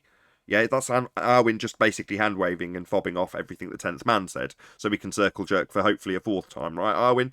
Well, I'd have to look up the word equator to see if it is really specifically based on a sphere. But to me, the equator is just a celestial thing, really. Hold on, 10th Man just read it out. Yeah, he did, yeah. Did he? Oh, I didn't know that. Yeah. You don't know that. God, can we move on? We haven't done all of housekeeping. It's going to be like this every day now, isn't it? We're all having too much fun to actually go through housekeeping each day. No. Let's go to Master B, Nathan. Put this one up, and then let's finish it with this one. I'm hoping we can get a real ball earther because Baldwin's so good at what he does. It's really annoying. Hey, Baldwin, do you see that in Master B? What, hold on, is Anthony saying you want an easier life by having an actual baller here? Is that what you're saying? Yeah, somebody that we can actually call names and stuff for being stupid, because it's difficult to call Arwin names because you might be actually offended, even though he's in his character. And I'm not actually stupid. How about that? Guys, thank you. 10th Man, yes, it's up on screen. Yeah, as you can see here, it says, what is a celestial sphere? In astronomy and navigation, the celestial sphere is an imaginary sphere of arbitrarily large radius, concentric with the Earth. So you have to assume the Earth is a ball to even work with this. No, it doesn't say that. I just read it. Can I finish responding? No, can I just read it. Responding? Can I finish responding? No, you can't. When you say it doesn't say that. Stop, Arwin. Can I finish responding? No, stop. I'm not done reading. Stop. Number 1, he hasn't finished reading. Number 2, when you interject with, it doesn't say the words you just said, obviously we're going to stop you, but this is called fundy obfuscation. There's a crucial point being made in the text, so Arwin's going to, as a baller, interrupt that and distract away from it. Hopefully there'll be a phone ring or something, and we'll all get lost and sidetracked from the crucial point that 10th is making. No, I'm just being exact. So don't straw man me with that. I'm just reading it. You're talking through me, are you? That's it. Also, bleat about being talked through while you carry on the obfuscation tactic, even though you've been told off for doing it, having it pointed out how it's being an obfuscation tactic that Baldwin's using. Once you've had that pointed out, completely ignore that you're subtly being told to shut up and do it again. Right, Arwin?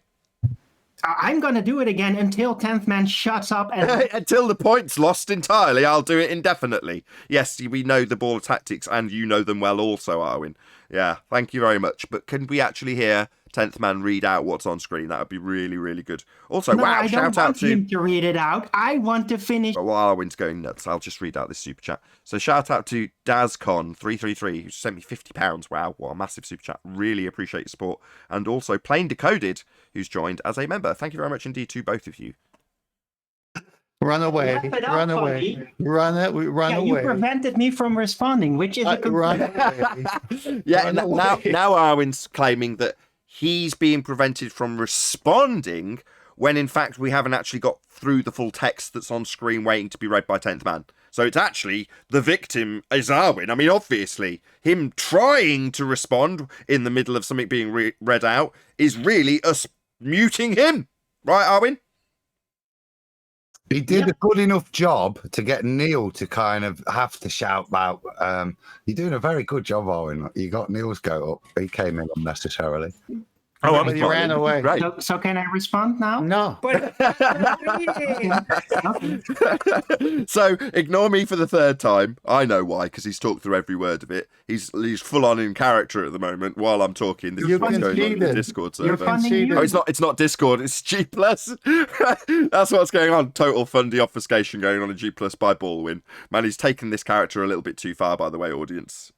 I want to say something. When you step out of the ring, sphere Earth in the text, not when you step out of the ring, celestial sphere, and the only sphere in which the Earth. When you step out of the ring, you run away, you lose the match. Picture only. You step it's out not of the literally ring. described as an Earth being the ball. All right. When I you don't want stepped out of the ring, you ran away. Sphere. You're I don't such a want this. dickhead boomer, dude. I don't ran want this. I want you to read it again, Tent, because he's saying it didn't say what I heard it say. Yeah. Listen to the first time you read it. Okay, He Arwin. wasn't even listening. Can I just speak to Arwin for a second? Okay, we've had 4 or 5 minutes of this solid. Now, while I appreciate that a baller would drag this out potentially for 2 hours, I'd prefer if we did just get the bit that you're denying where it says sphere, and you're saying it doesn't say ball. Earlier you said it didn't say sphere, and originally you said it doesn't say the word you just said. Now, can we drop the act just to get it read, please? There's no sphere Earth. There's no sphere Earth in the text. It's only about the apparent celestial sphere. So what he's saying is it's only about the point we've made to pull this point apart, where Arwin attributes it to a sphere, and even in the description it's arbitrary and describing the celestial sphere. It's not demarcating the outside edge of a sphere on the ground. That's our point, and he's saying because it makes your point, it's not saying sphere Earth. Yeah, that's what we're saying, Arwin, but thank you so much for throwing it back like it's a defence. Before he's actually made the point, maybe you making the point will make it seem like it's a globe Earth argument. Another very skilled Baldwin tactic. Let's not forget the picture depicted with the article. Yeah, it's not part of the text, though. He covered that. He covered that. Can I How just are you going to interject show? on- How are you going to Yes. show? If Arwin will let him, Arwin, serious right turn now? it down 1 notch. And 10th, yes, you can, Adam. If Arwin can turn it down just 1 notch. There is a concise description that the Earth is a ball. It says in astronomy and navigation, the celestial sphere is an imaginary sphere of arbitrary large radius. Yeah, concentric with Earth. So there's the fact that the Earth is a sphere. It's a concentric one with the arbitrary sphere of the celestial sphere. So it does state it in the first sentence concisely. Concentric? Okay, I have to look up that word. Specific implication. Wow, Tap. Arwin. Wow. Concentric means they share the same center. Thanks, Wiggles. Hello. Arwin Oh knows my that. God. But thank you for playing along. Yes, I'm here. Other Can we retire Baldwin? Other shapes that share the same center. So it's claimed that the Earth has a center. It's not necessarily the same shape. Oh, someone knock him out. It says concentric. We have a real baller in here. A sphere Yeah, of I'm a real arbitrary baller. large radius. Yeah, can I point out, guys, we do have a real baller. Let's do away with Baldwin. Yes. You wish that you would want that, wouldn't you? Arwin, Hang on a minute. Arwin. It's Wiggles. Let's keep Baldwin. You can't handle the Baldwin. Anyway, thank you, Arwin. Thank you, 10th. Everyone, let's just try and get a bit of control. Arwin, please. Thank you. We'll carry on with housekeeping. Now that bloody interlude has lasted far longer than I'd hoped. Any single viable hypothesis from any of the fields of astronomy, cosmology, or astrophysics? Yeah, there was a hypothesis that Neptune was a planet at the place that there was a hypothesis that Neptune existed, basically. Oh, Yeah, cool. that was called the Texas sharpshooter fallacy, and you can't prove otherwise. Okay, can you give us the full hypothesis, please, with the independent variable and dependent variable and null? Well, you don't need to have the variables in the hypothesis. Like, the hypothesis was that there was a planet disturbing the orbit of Uranus. But do you know what a hypothesis is? Yeah, it's a statement that's like based on your observation that you test. Based on your observation that you test what? What's that? Detail what a hypothesis actually is. So far, you've said it's an observation of what? That's not a hypothesis. So the observation was that there was a disturbance in the orbit of Uranus. I heard that. I heard that 3 times. I'm asking you what a hypothesis is. Like a statement that you can test to, like a statement that you make that you predict that you might come back and modify after you do experiment. That's the word, prediction. So it's a prediction. What's it predicting? A hypothesis, specifically. I'm not sure I understand your contention. I'm not sure you know what a hypothesis is. You're not sure what a hypothesis is. Correct. So we're trying to ask... Okay. It's a what is question. Guys, can you not tell that I am talking to Wiggles, Wiggles is talking to me? Can you guys not figure that out? Thank you.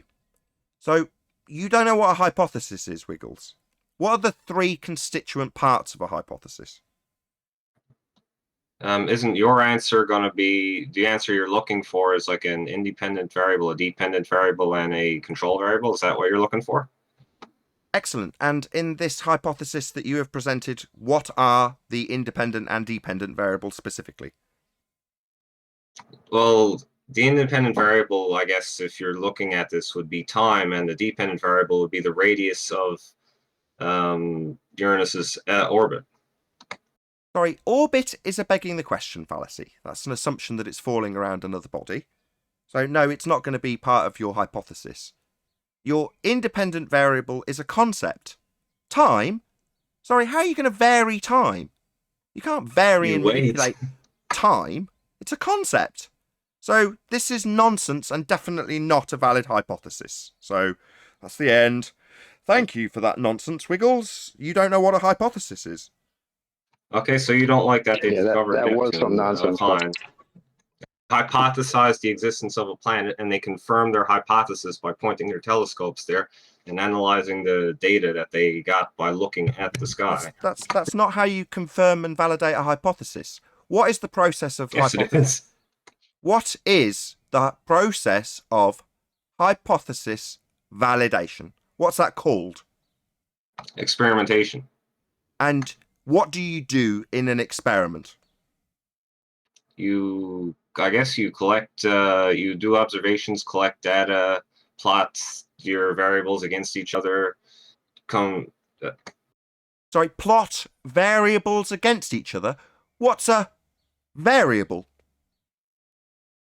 A variable is a term that is a symbol to represent the value of a quantity that can vary. Like, for example, oh, so it's something that varies then. So it's something that you vary. Yes. Oh, right. And you can vary and manipulate time. Can you, Doctor Who? So you can manipulate time by just waiting. Like, you wait and it's a different time, and then you can measure something that varies in time. What are the 3 specific fundamental parts of an independent variable? The 3 specific parts of an independent variable. What makes an independent variable an independent variable? Yes, it's the one that it's the one that you let vary. I'm not sure I understand your question. Sorry, it's the one that you vary as the researcher. So, Doctor Who, how are you varying your claimed independent variable of the concept of time? Conceptual. Something you cannot show me, something that has no physicality, and something you definitely cannot vary. Do you want to tell me again that I just don't like your pummeled horseshit hypothesis that doesn't have a variable you can vary to see if it causes the effect? It's the end of your argument, by the way, Wiggles. Okay, so you don't like it. I think we're not going to... So it's back to I don't like it. No, you have been pummeled. Keep telling yourself that. Sorry, you think you can vary and manipulate the concept of time? Should we do this 5 times with you telling me, well, you just don't like my concept that I vary? You can't vary time. It's a concept. Part of that aren't you getting? That's what you gave as your independent variable. For it to be valid by an experiment, You'd need to vary that variable. And you can't. It's a concept. Do you want to tell me that maybe I can just believe I've won? Again, for the third time, that would be. I kind of want to move on because there's another. You want to move on from the pummeling you're receiving here, do you, Wiggles? No, little boy. Your trousers have been pulled down and now you're getting a smack bum. We're not going to move on. You're lost. You claimed you had a hypothesis. You don't, Wiggles. It seems that you thought you could vary the concept of time because obviously you're Dr. fucking Who. But what you want to move on, you'd prefer not to be humiliated by a flat earther for your lack of understanding, your total lack of scientific acumen, and your claim that you can vary time. You stupid boy. Thinking time is not an independent variable. It's a concept, you stupid boy. Are you a Time Lord? Can you vary time, Wiggles? It's a concept, you clown. Time varies itself for it. Oh, does it now? So it's a physical thing that you can vary and manipulate because you're Doctor Who? No, my friend, it's a concept. Like, there's no, like, time knob varies or... itself, so there's no knob that you you're can not turn to varying change the time. experiment, right, Wiggles? Yeah. We didn't get to what makes a variable a variable. We didn't get to that. He doesn't know. Want me to tell you what makes a variable a variable? Because you don't know. Okay, what do you think makes a variable a variable? Number one, it is your assumed cause of the effect. Number two, it is real. Number three, it is capable of being varied and manipulated by you, the researcher. Now, I don't know about you, but I doubt you've got a flux capacitor lurking around. So all those physics experiments where physicists make time... So time's not an independent variable, you total clown. You were wrong, Wiggles. How long... You can ask me a few questions. Just concede your error. Time is not something real, capable of being varied and manipulated, or the assumed cause of anything. Do you understand that? Okay, so you don't like... Good! Sit down and shut up, you dumb globe-believing moron. Time's not an independent variable. Now sit down and shut up. So I have another hypothesis for you. You didn't have a first one, you stupid dick. I mean another one. You didn't have one in the first place. Do you want to say that you've got a second when you didn't have a first? Yeah, so my hypothesis is that Earth is not flat. That's not even a hypothesis. It's got no independent variable or dependent variable. You have no idea what you're babbling about. Oh, yeah, there's variables in there. Sit down and shut up. Part of that don't you understand, clown? Do you think it's like do you think that's your time to respond? Do you think sit down and shut up means keep jabbering because you've been humiliated? Babble on indefinitely, have another crack of the whip. It means shut up. That means don't respond. I came here, I had some... Oh, so keep babbling, clown whose claimed time is an independent variable. Sit down and shut up, you're a clown. Part of that don't you understand?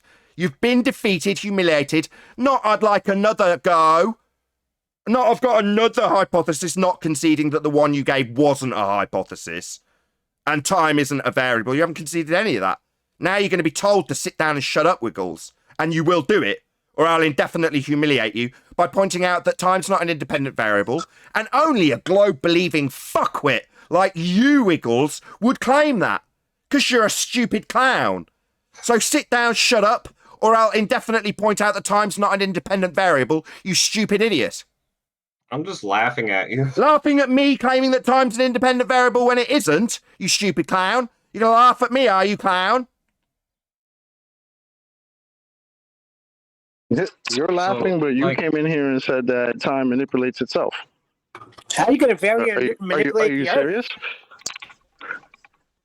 Okay, so Nathan, I came in here like this. I had an argument that the Earth is not flat, and I've been looking for flat earthers to respond to my argument that the Earth is not flat. So you just presented an argument, I responded to it, ripped you a new asshole, and now you're moving on without a single concession.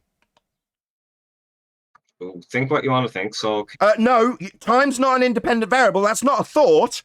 Yeah? It's not a feeling. It's a fact. You cannot vary and manipulate time. Do you want to maybe back... Obviously, it's just my feelings that time's not an independent variable. Show me time. you can measure it with a stopwatch. So do you want to you think a stopwatch is you varying and manipulating time? No, that's a stopwatch. Wiggles. Yeah, I'm going to Sleeping assert Warrior. that your claim about Neptune was a Texas application of the Texas sharpshooter fallacy. Do you know what the Texas sharpshooter fallacy is? You'll have to refresh my memory. It's like when you look at data and you just pick random data and then make a claim about that random data. Like you shoot at a wall and then one target randomly gets the bullseye. Do I have it, or I think that's what it is? You shoot at the wall, and then whatever is the best shot group is where you hang your target. Yeah. I'm going to say that they already knew about Neptune, and I'm going to say that I know when they knew about Neptune. So do you want to tell me when you believe that they discovered Neptune, and we'll see whether it's consistent with your claim?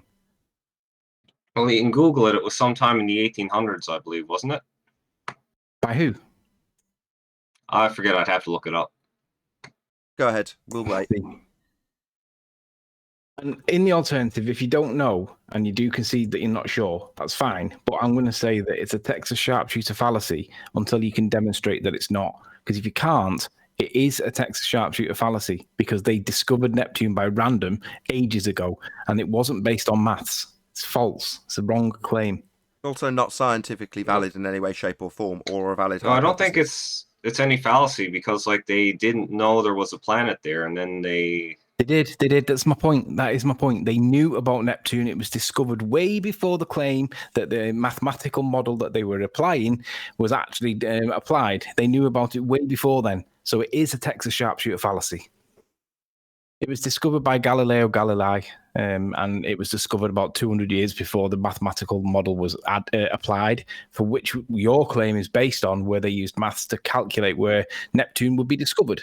That is application of the Texas sharpshooter fallacy. It's also not science. I don't.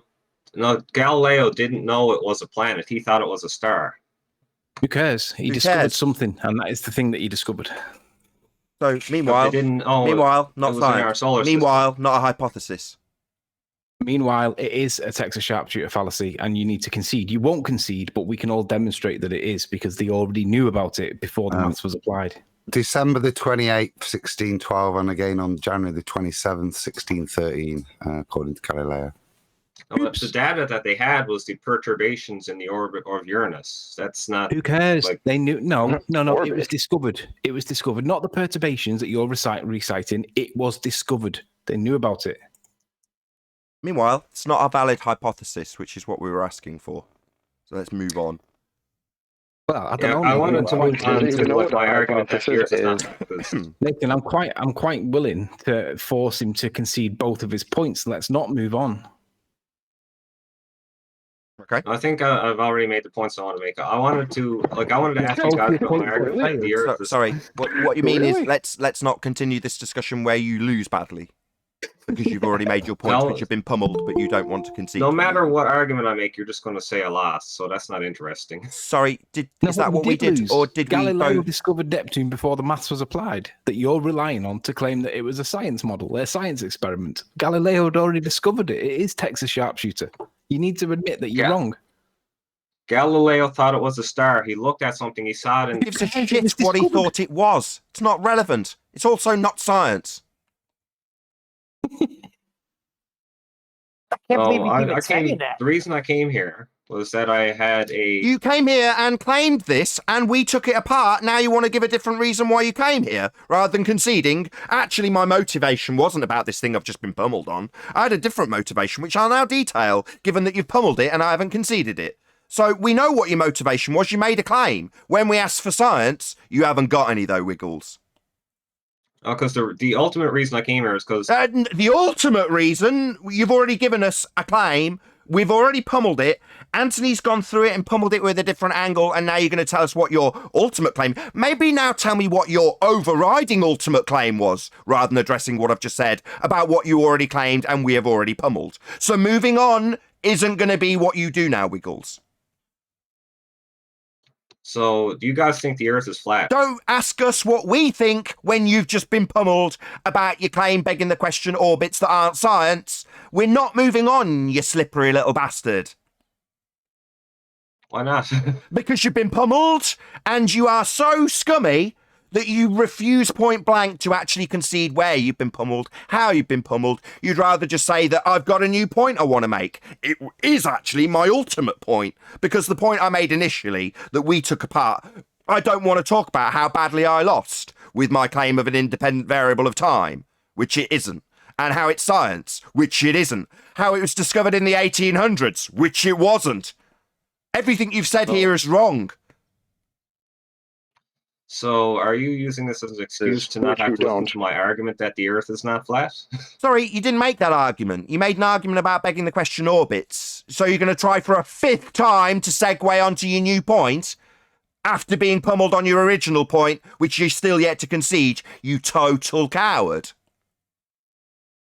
Oh, because the reason I came in here is because No. I don't want you to continually tell me what the reason is. We've heard your claim, pulled it apart. We don't need a justification for a different reason why you came here, or a new claim that we should defend. You piece of shit. What's happened is you've been pummeled, Wiggles. So just to move on... Yeah, you lap it up. We're not moving on, Wiggles. You're a slippery little bastard with a globe belief. You came here thinking you got science and you haven't. And you just want to move on because you're a total coward. So I have an argument that the Earth... I don't give a fuck what you've got. I don't care. What part of... We've already taken apart your first claim, and you are still like a coward yet to concede where you are wrong about it being science, where you're wrong about it being discovered in the 1800s. When are you ever going to concede what you have got wrong, you thicko? Are you really this stupid? Do you need to move on so desperately because you can't face the fact that you're wrong? How does this make you feel, Wiggles? I mean, how does this cognitively process for you when you're wrong and just need to desperately move on from your errors? Well, I'm not wrong that time is an independent variable. Time is definitely not an independent variable. It's a concept. You want to just argue this again because you're a coward. So circle jerk like Baldwin did. Keep going round asserting the same thing that's been pummeled that you just want to move away from. You'd rather just make it as a baseless assertion now and then move on. We've pummeled that and pulled it apart. It's not real. It's a concept. It cannot be varied and manipulated by you, the researcher, and it definitely isn't the presumed cause of any effect. It's not real. It definitely doesn't qualify on any level as being an independent variable. You're wrong. Now, you won't concede that because you're a coward. Now, maybe make it as a baseless assertion for a fourth time. Go ahead, Wiggles. Tell me how it is a independent variable again, you coward. The reason I came here was none of... No, we don't want to know about your new reason when we've pulled apart your incorrect assertion of what an independent variable is in the form of time when describing this non-science you haven't got. I don't need a new reason, you coward. I mean, how is this processing mentally that when I tell you how wrong you are, you feel you need to interrupt me like you're doing now, or tell me that there's a different overriding ultimate reason for being here? You coward. You're wrong. You coward. Part of that don't you get. Not an independent variable, not capable of being varied and manipulated. Not the claim cause of any effect. A concept. Maybe repeat back to me just how wrong you are rather than trying to wiggle away from it like a slippery little snake. You abject coward with a globe belief being pummeled by me. Whilst he's wiggling, Nathan, there's a little point I was just reading up on. Wiggles said, he didn't think it was only identified as a planet. Now, there's a little bit in the Wikipedia bit here, which isn't a direct attempt, but in terms of validating one of the documents, some of it's got scribbled Adams papers describe new planet. It's endorsed in one of the notes. Historians dispute the authenticity of this document on the basis that the term the new planet was not used in 1845. Planets weren't described as they are then doing when this is posthumously ascribed. And even the validity of some of the documents which hold it is questioned by historians because the term planet isn't in use in the way it's being used. So that's interesting as well, that later validation that they'd only see, they thought it was a star, not a planet, in a astronomy there. I don't think they're making much difference, is what they're saying. Perfect. That would be my point to round out this show and say if you are watching this on either Nathan Oakley 1980 or Nathan Oakley Premiering streams, then stay tuned as there will be an after show to follow. Be sure to check out my GoFundMe campaign, share and support that. Massive thank you to all of you who smashed the super chat, liked, commented and shared this particular live show. Once again, stay tuned if you're watching on either Premiering stream. I've been Nathan Oakley and I'll see you all in the next video.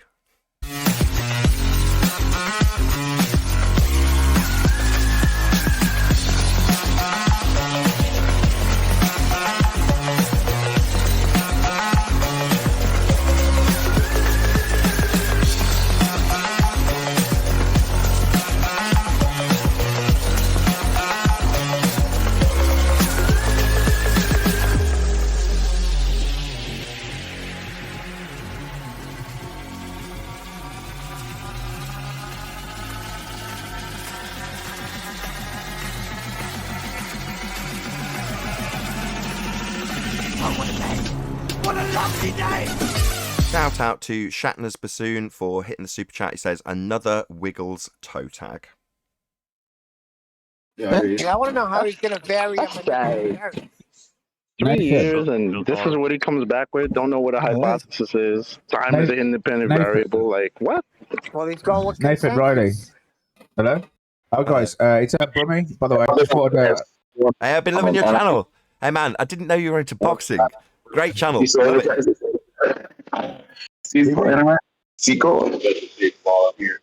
Yeah, love it. Absolutely love it. Why didn't you ever mention that you were into boxing? I me, personally. He's making because I never really, I can't really talk when he's asking. Hold on.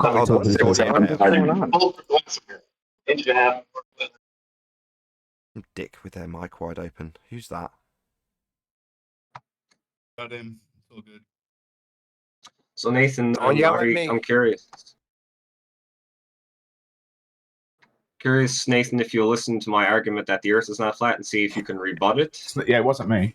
You have no argument. Nathan, I've done boxing from my early age. I've done boxing from an early age, Nathan. You asked me that earlier. I couldn't talk because I was talking over us. But I've been paying attention to the show for quite a few weeks now. I've been watching every show. I've been watching. I've been going into debates and stuff with Jen Pandaserv and stuff. And exactly how Arwen was acting, as you guys say, they rather just argue about the fact that, I don't know. Let's say the question's malformed. They'll say, but they won't explain why the question's malformed. They'll just say it's malformed, and then they'll complain about me asking the question. When I ask them things like, you guys, well, I've learned from you, Nathan, you're saying that the refracted point from the trigonometry, where the people are drawing from the horizon, it's an apparent position, and they're not accounting for it in their maths with the tangent line. And I'm coming in and I'm saying, look, you don't have to like Nathan, but his argument on the table, I need an answer to it personally. I think that it's quite a valid point. It's a curved line, and it's coming out straight. So why are you not accounting for that in your maths? And they go, oh, the question's malformed. Oh, you're just doing this. Oh, you're just saying what Nathan Oakley said. And it's everything but an answer to the question. I haven't got an answer to the question. And that's my honest experience. I haven't got an answer to the questions that you're asking, Nathan. And you do listen to people when they first come in. You give them a chance to give their argument. You don't interrupt them. You listen very carefully. And then you try to hold them to what they say. And then, like Wiggles, just to demonstrate it. I mean, even if you think Nathan's wrong, even if you don't agree that the way he's broke down that time is an independent variable, if you don't agree with that, then just explain why you disagree with it, rather than just saying, okay, let's move on, let's change subjects. Because I like Nathan's saying, you've been defeated and you want to change the subject because you don't want to concede that you're wrong. And I think it's embarrassing that you talk about intellectual honesty. Now, if you don't agree with him, just explain what about it with time. How can you even say that time is something you can manipulate and vary? Like, how can you logically, with a straight face, say that? I don't get it. You can plot like distance of an object versus time. It's just incredibly simple. I don't know why you guys think time cannot be an independent variable. Because you can't vary it. You can only you can only scale like time. How you can vary it, man. There's a concept of time, right? There's a concept of time, and you can say like you can start the timer, and then you can count how many milliseconds to a second, and then you can kind of get like and if something happens early, then you can say it takes this much time to do something. I understand that, but You're actually saying that you're mixing a time with you're mixing a concept with a concept and saying that you're coming out with concrete answers, and that to me is logically fallacious. Even though you can use concepts as a time as a concept and a measurement and something like that, which is where I get you where you're coming from. But then you're trying to say that what was the question again? Sorry, what was the time? What cooked the chicken? Time's a variable. The Yeah, oven time's of a variable. time. But you can't exactly hold time. Time is just a way of describing a point between now and in the future. When I say now again, you know what I mean? Yeah, and it doesn't cause things either. Correct.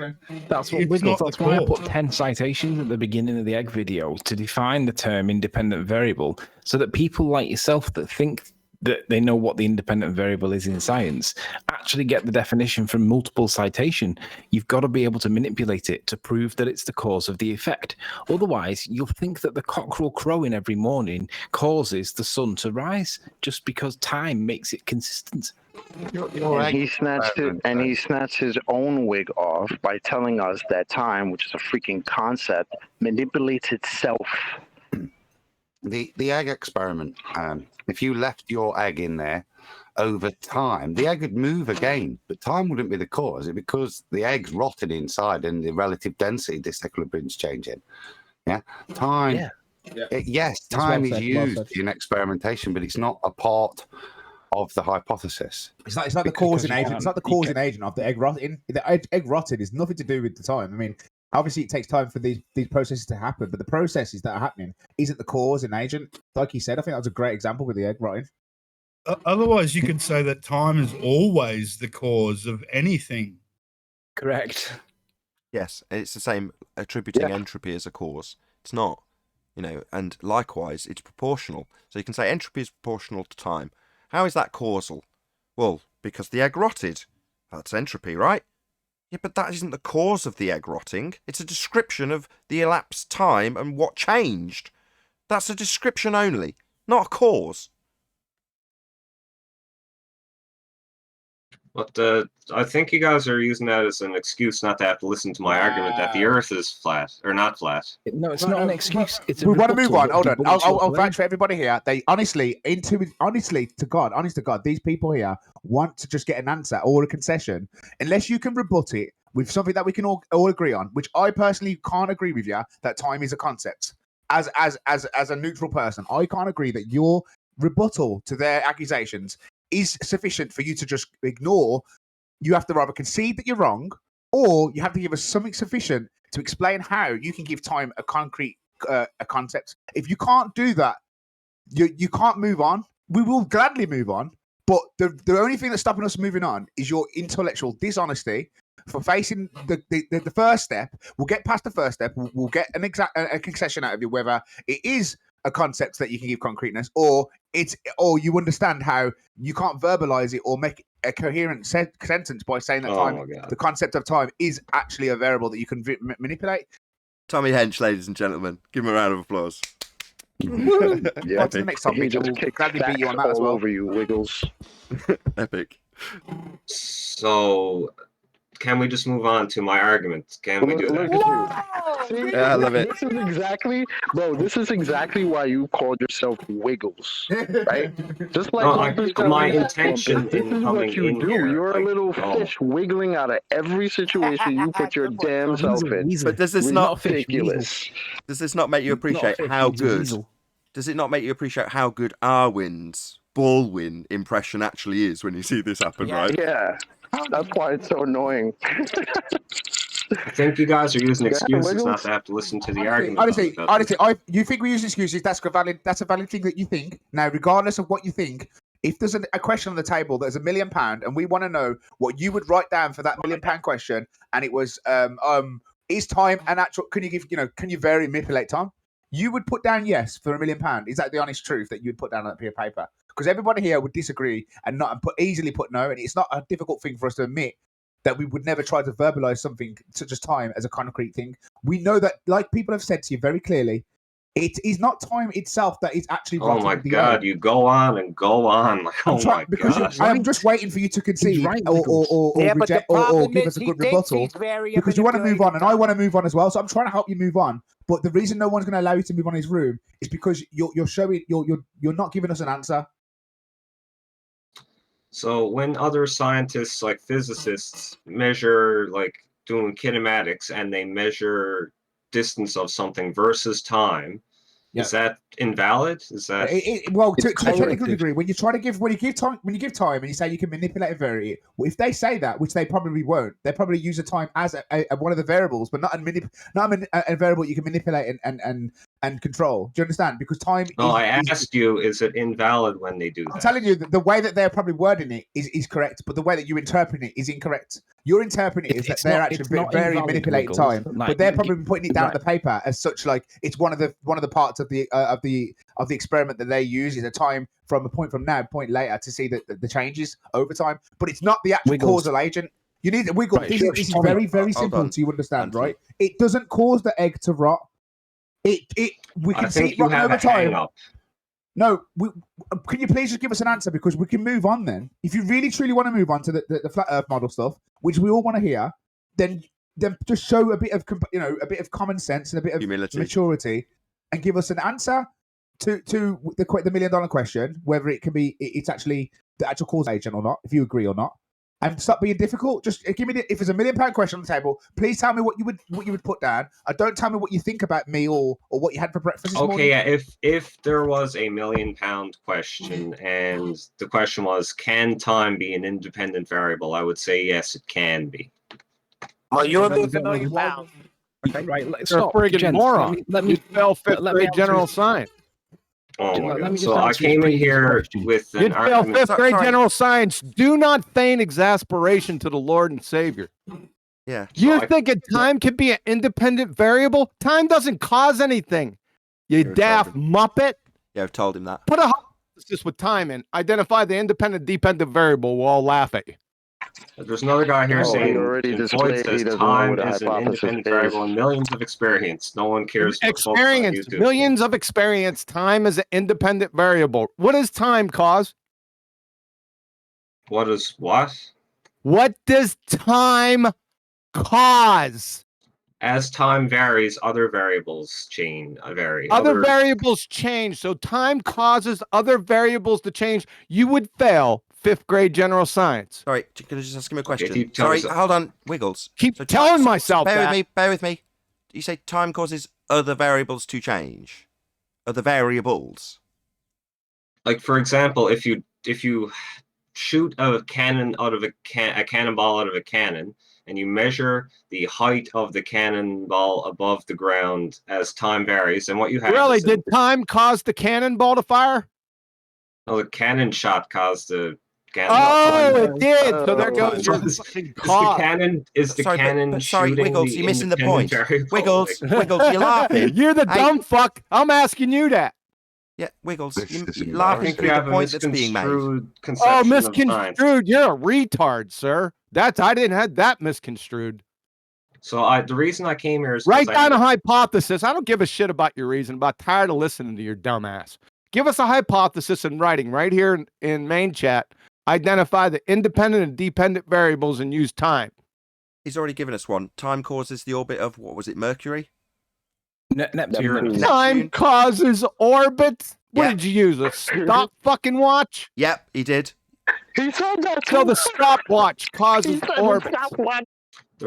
The reason I came in here... Shut the fuck up. Every time we get to the devastating, humiliating demolition of his point, he decides to tell us that he's got an ulterior reason to be here rather than concede his error.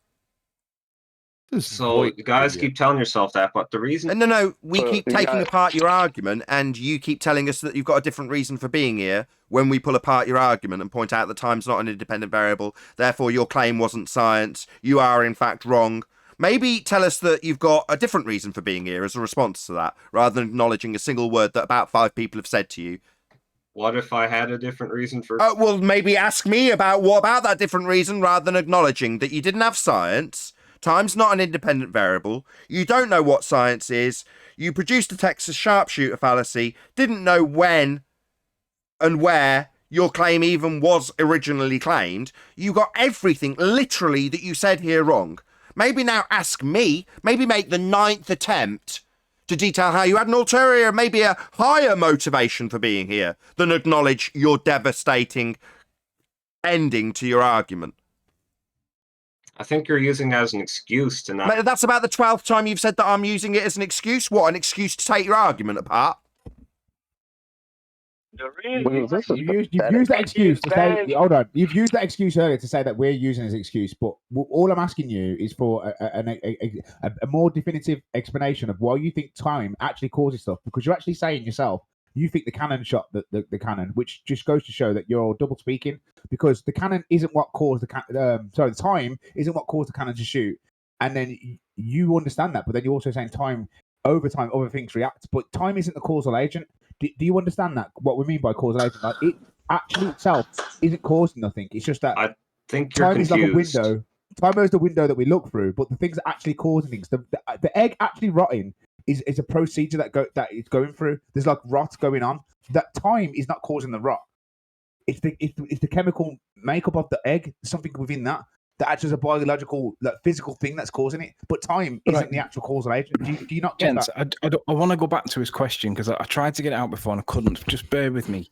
Wiggles, you asked, is it invalid when scientists measure measurements and then pitch it against time? The answer to that question is going to follow with a question that I want you to directly answer. Don't deviate away. Do you understand the difference between a correlation and a cause? Yeah, they often say correlation is not causation. So you can, like for example, on Google, you could plot number of males born over a year versus number of times the bus stops at a certain bus stop, and you could say those two are correlated. They don't cause but obviously one doesn't cause the other. Right. So when you said, is it invalid when scientists measure things against time? The answer to that question is it's correlative only. Now, if you understand it as you've demonstrated you do, you've got to accept that correlations are not causations. That's not science anyway. But that's what I'm saying. That's not natural science anyway. Plotting shit on a graph is not frigging science. That's what I'm saying. But we're trying to establish, does he understand what an independent variable is? Yeah, it's not science. You don't even know what a hypothesis is, for fuck's sake. Can we have an answer to the question, please? Experiment and revise if need be. No, it's not. That's incorrect. John, you'd fail John, fifth grade forgive me. general science. So the reason I came here is because I You'd wanted fail fifth grade general science. 13th, And you if so time the reason was an I'm coming here. independent variable, You know, time would always be an independent variable. Always. There would never be any experiments because time causes everything. You can't get rid of time, you numpty dipshit. So the reason John, I came here. Wiggles. We're not moving on until you please give us a alternative answer to why time is actually the causal agent, or you can see that you was wrong in your interpretation of what was being said, and then we can move on gladly. So please stop saying that and stop saying we're using an excuse because the only person who's not answered the question since I've been involved, since I got involved, all I've tried to do is get an answer to the question. I don't care about your feelings, why you're here, what you think I am here, whether your dick's big, whether you had a breakfast. No one cares. Look, what the question is on the table is very simple, very clear, very concise. Okay, thank you. Do you agree that time causes the agent? Thank you. Sorry, Anthony, what? Anthony, go ahead. Well, the independent variable doesn't need to cause the dependent variable. That's where you're confused. Right, stop. I just want you to directly answer the question. No, what Anthony, what Wiggles has done, because clearly I'm asking you to continue your discussion, he's decided while that's going on to answer the question to Quantum Eraser, so then he can cause chaos, because Quantum Eraser will want to address him and you won't get allowed. So he's intentionally being, what's the word? A wanker! That's right, yeah. So Wiggles, directly answering the question that you asked, right? I want you to answer mine. I explained to you the cause and the correlation, and you told me back, and it was obvious that you understood it. And when you asked the question, is it invalid when scientists measure anything against time? Your answer is it's correlative only. It's not causative. Do you concede that time cannot be a causal agent? Yes or no? Okay, so do you think that when they measure the height of a projectile on the ground versus time, do you think that that's just randomly? You think that's just random? That it just randomly Yes goes? or no? Yes or no was the answer we were looking for, please. Yes or no? Is time a cause? Let me ask it again. Let me ask it again. So do you think that when they measure anything against time, do you think that is correlative or do you think that is causative? I think you expect that the projectile would repeat that behavior all the time, so that's why you plot it, because it's something Is that it repeats itself. correlative Can or be is it predicted. causative? It's more than just a correlation. Like, well, Oh, really? How much further does it go past correlation? like I'm not sure what your problem is. Like if you plot the You're the height cornered. of a You're cornered. By definition, you're cornered, and you cannot get out of this. That's why I'm asking a closed question. So my question again is it correlative or is it causative? And you said it is more than correlative. So how much further beyond that does it go? So if you well, what do you think will happen when you shoot a projectile straight up? Like, Quick, answer your question. telling us, dipshit. Keep asking him. Everyone else, shut up. Keep asking him, Anthony. Let's see how many times he tries to turn this into a question for you, because he's a coward. Okay. So when they measure anything against time, is that correlative or is that causative? I would say it was causative then, if I have to give an answer to your question. Then you don't understand causation. Okay. No, it's okay. No, it's okay. Hello. If it's causative, that would mean that it could be qualified as an independent variable. Did you not understand when we went through what qualifies something as being an independent variable as independent variable? Did you want to disagree with those things? We've already covered them. Of course, when we covered them, Wiggles, you wanted to tell us that you were here for an ulterior motive. So we've now reached the point where you're saying, no, I think it is causative. All right, that would be an independent variable then. So did you not understand what makes an independent variable an independent variable? Perhaps you'd like to tell me that you're here for a different reason rather than answer that, like you did 5 times previously. I am here for a different reason. No, Nathan, he just said independent variable is not a cause. He just said that. You might have missed it. I did miss that. Did you just say that the independent variable, aka the cause of an effect when validated by experiment, you're saying it's not a cause? Yep. Wiggles. I think this is getting, like, you guys are confusing yourself. So I came here for another reason. I'll just ask directly then. No, that's okay. If I'm confused, is an independent variable, as I've been informed, you stated, not a cause? Well, I guess you could say that time moving, maybe I misspoke, maybe you could say time moving forward causes the Maybe rather than stuttering, motion. Wiggles, maybe you could repeat back what I actually asked. I've been informed that you stated that an independent variable isn't a cause. Well, that was in one context. In a different context, in Anthony's context, I'm saying yes, it does cause the dependent variable to change. But anyway, so an independent variable. Is time making me call you an idiot right now? Is time causing me to think you are an absolute spastic? Is time causing me to say to you, shut the hell up and just give an answer, straight answer, yes or no? So your intentions are causing that. It's okay. Anthony can ask you a question. You're saying time. It's okay. Bear with me. Hello. Anthony can just ask you the question again because it seems we've got a concise answer for him. Go ahead, Anthony. Ask him again. It seems we now know what his answer will be. Yeah. So the question is, given that you've demonstrated that you understand what a correlation is, when you manipulate an independent variable and prove the cause of an effect, right, that's causative. And when you calculate or when you measure something against time, that's correlative. So we can, for example, measure the amount of bowls of cereal consumed by English people and then correlate that, for example, with, I don't know, the amount of something that happens in China. But it clearly doesn't cause it. They're just correlative and they might not be connected. They might be connected, but they're correlative. So again, I'll ask you, is the measurement of anything against time correlative or causative? I already said causative. Yeah, and it's not. I had to answer your question. Causation is. Yeah, so a cause, back to me, would be an independent variable, Wiggles. Did you not understand what makes an independent variable an independent variable? Well, because if you your rhetoric breaks down, because like in the example of projectile, like gravity causes the projectile to follow a parabola, but you plot the distance versus time. Like this, Hey, Nathan, I've been asking this question, and it's critical because even in science and even in mathematics, doesn't a term have to be rigorously defined? Yes. If that's the case, what is time, Wiggles? Rigorously define it. Is it a stopwatch or is it something else? Well, time is hard. It's like that. There's always that joke about time. It's like I know what it is, but when you ask me to define it, I don't know. There's that joke. Time is a concept. It's a concept like saying what's a meter. What's a meter? It's a concept. Sorry, everyone calm down, please. Sorry, guys, I'm trying to listen. Hello. Trying to listen to Wiggles explain how his claimed cause and effect is difficult to define and tie down.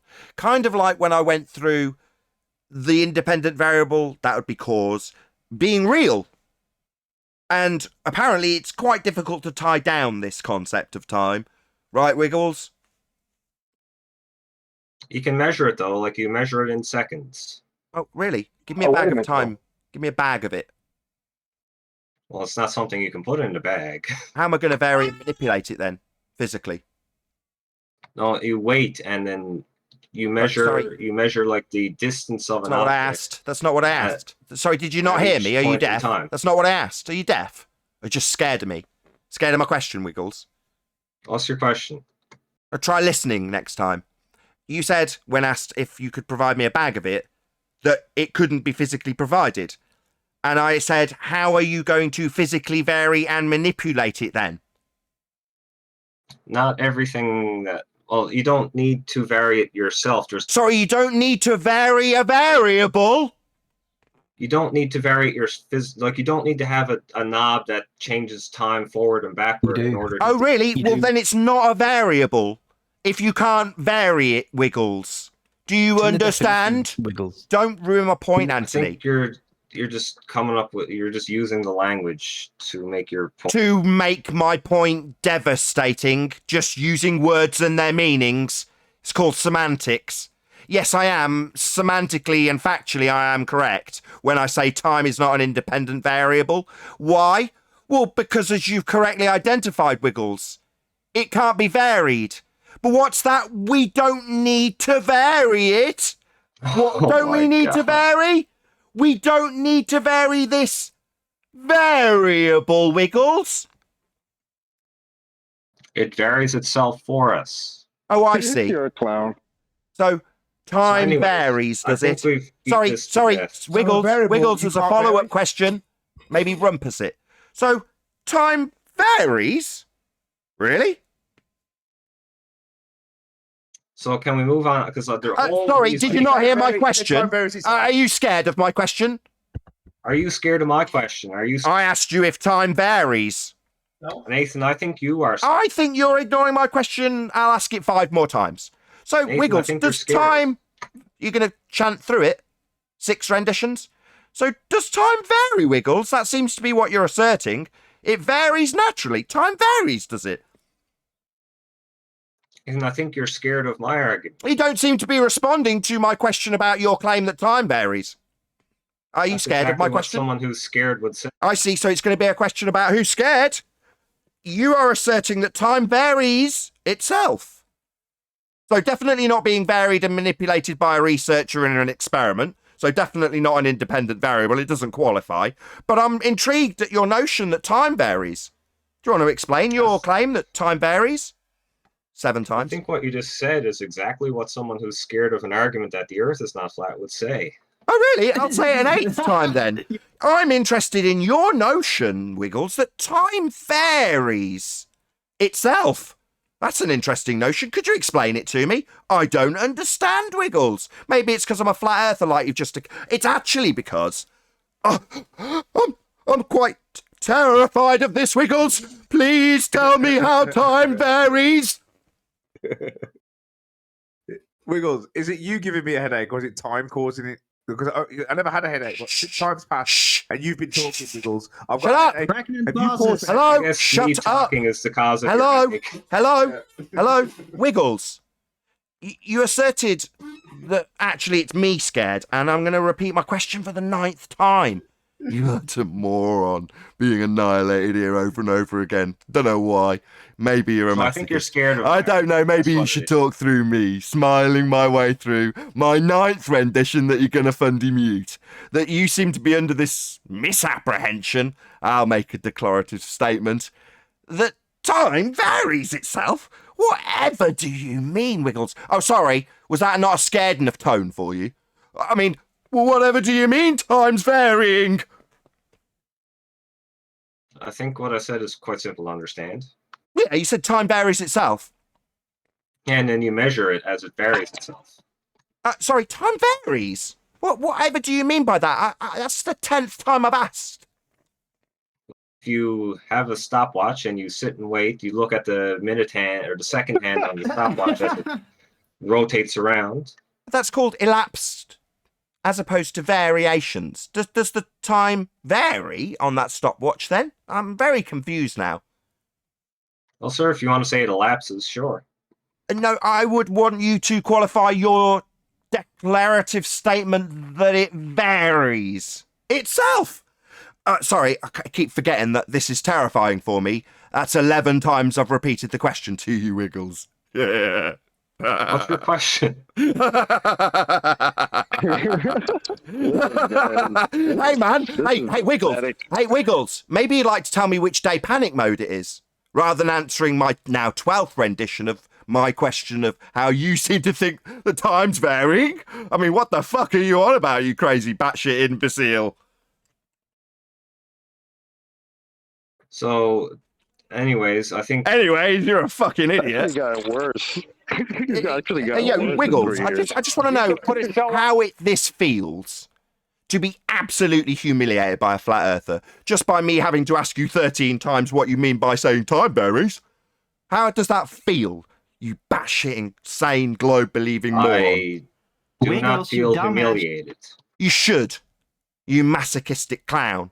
Because you have literally not said a single word here that was correct or accurate or made sense or convinced anybody whatsoever that they should be living on a spinning ball with you.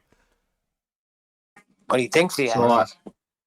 So what? So Earth is obviously and observably flat, and the best you ball-believing clowns have got is claiming that time's an independent variable and then saying, well, it varies itself. And I go, what do you mean?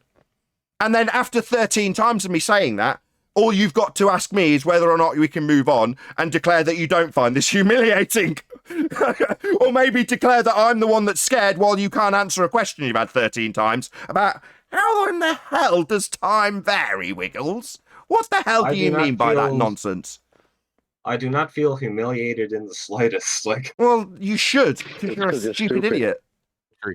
I'll tell you a story. When I first came in here and I came to debate Nathan, he completely humiliated me. And I tell you what, I know exactly how it feels when your toes are being held to the fire and you're asking questions to explain and you don't even know the fucking answer. I came in with maths. I remember it clearly. I watched it back not long ago. I came in with the R value and the Ratmania being obscured by the curvature. And I attacked Nathan with this argument. And he asked me to explain what I meant by the R value. I didn't even know the R value, but I knew I was right because I was a glober. So it didn't really matter what Nathan said because I just knew I was right because I was a glober. But I could never explain why Nathan was wrong because I didn't know. And then when questioned on it, instead of admitting I didn't know, I made jokes about his character and said, "Oh, you're being aggressive. You're muting me. You're shouting." Because it's the only thing you can do is you can avoid the questions and be nastier. You've been asked direct questions. You haven't given direct answers multiple times. You've been repeated back the exact scenario that's been presented to you, and yet you still just, for some stubborn reason, won't even explain physically how you can manipulate something that isn't physical. It's like me saying, "Well, Santa's real, but I can't show you him. Can't take you to his house. Can't ever hear his voice, but he's real." Santa is not time. They're different things. Well, it's not physical, is it? So if it's not physical, it's not real. And you're talking about a concept which we understand measurements, and we understand like a concept like time is a concept. We understand it as a concept, but you're trying to give it a concrete reality and say that it causes things when it's not. The actual thing that's causing the egg to rot is not the time. Now, heat is not a physical object. The correlation, like Riley said, the correlation I've got is I've got a headache. The correlation is the two things that could possibly be is the time that I've been here or listening to your voice. One of them have given me a headache. They're both correlative. They both could possibly be the causation, but there's one that's definitely not fucking causing it. Can I say something? I want to say something, please. Please, can I get Okay, in? Paul, go ahead. Okay. Sorry, guys, I in still G+. don't- Just one sec. Go ahead, Paul. You said someone. Okay. I mean, we're going around and around and around and around circles. But my point is still, I want to still know if you don't know what time is and you can't define it, how do you know you can manipulate it? So you can measure it in seconds. Like you measure the amount of seconds that have elapsed, and then you can plot, let's We say, already went distance. through this. He's asking you, what is it? Hold on. Passage Hold of on. time. You, what is time? Okay, that is a stopwatch. You are manipulating a stopwatch. You're not manipulating time. Tell me what time is. Time is not the stopwatch. It's the passage of time, not Don't help him, time as a Ollie. concept. Don't help him. Arwen, shut up for a second. I think this is a pointless Let question. and I Wiggles want do it. It's a pointless What question. is time, Wiggle? Let me get it straight. It's It's independent variable claimed cause of an effect, but it doesn't matter. time is the amount of seconds that have passed. I'll define it that way for you. The amount. So it's an amount of something so it's a man-made construct. Seconds are a man-made construct. So I think that's a good enough answer to your question. Time is the amount of seconds that have passed. Now, before too many more seconds pass, I would like to move on to my argument How that does the a Earth is not man-made flat. construct? Hold on. How does a man-made construct cause something? Yeah, I think you're confused. No, he's not. No, he's I'm asking you how concepts cause this is your things. They don't. definition. They don't. So you have to tell him he's confused when he asks you to explain how a concept can cause anything. It can't. But your response is he's confused. No, he's got you up against the wall. Oh, because I gave the example of like when you fire a projectile up in the air, and then what's causing the motion of that is the initial velocity it had plus gravity. That's the cause. So not time then. Not time then. So not time. So wait a minute. So the amount of seconds did not cause the cannonball. No, it's not a cause. It's not an independent variable. It's just Wiggles is thick as shit. I have to agree, Nathan, because he literally just said it wasn't the causal agent, and then didn't just go, oh yeah, fucking hell, yeah, well it didn't cause it, but I don't get like why it's so difficult. Why we've been spending like an hour arguing over the fanatical religious zealotry. Because he's a fundy zealot with a globe belief, and he, you already detailed quite concisely, actually. When you're a globe believing fundy, doesn't matter what we say, it doesn't matter how wrong we prove him. He's still right because he's on the globe side. He knows he's right. He knows he's on a globe. Right? He knows the begging the question proof of nothing perspective hijacking Earth curve calculator shows him a geometric horizon that you simultaneously can and can't see.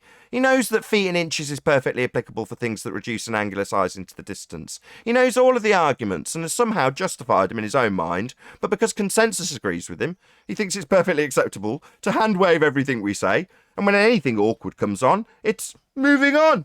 That's what he thinks is reasonable. Because he's a fundy zealot. Excellent summary. Well, Nathan, I could never say things as well as profoundly as you and be as consistent and tracking as you do. And same as QE as well. You guys really do dissect these delusions, and I'm glad you've brought them to the forefront because they are fucking really, really well hidden. They hide these inconsistencies deep within the rhetoric that even when you decipher, they tell you you're still not qualified for. It's ridiculous. So I came here to present Moving on. the Earth is Moving on. The way you broke Moving on, it right? down was hilarious. Moving on. Tommy. That was an excellent, fantastic. Nathan. That was an excellent summary of him. Beautiful. Yeah, I got it from Tommy. Tommy he's praising me, not realizing I'm basically paraphrasing what he said 20 minutes ago. Yeah, but Tommy said the way you say it, and I agree with I think what you're. I'm going to round out if you're going to start kissing my ass. So I came here to... It's the fact Holy crap. time is a concept. We already agree. We've said it from the beginning. It's a measurement. It's a concept, a man-made construct. It doesn't cause anything, and you keep saying it doesn't, but it kind of does. But you're not really giving anything. So we would love to have moved on to the next subject a long time ago. If you could just concede that it doesn't actually cause nothing and just be normal, be a normal person, give your opinion, and move on. Perfect. With that, I am going to say a huge, massive, enormous thank you to both Discord and G+ panels for making today's after show possible. Of course, a massive thank you to all of you in either Nathan Oakley 1980 or Nathan Oakley Premiering Streams for hopefully smashing the super chat, liking, commenting, sharing, subscribing, and all that good stuff. Also, below this video, there is a link to get £50 for swapping your UK electricity supplier to Octopus Energy. Also, below this video, there is a link to my GoFundMe campaign, most importantly, so go and share that or support it if you can. I've been Nathan Oakley, and I'll see you all in the next video.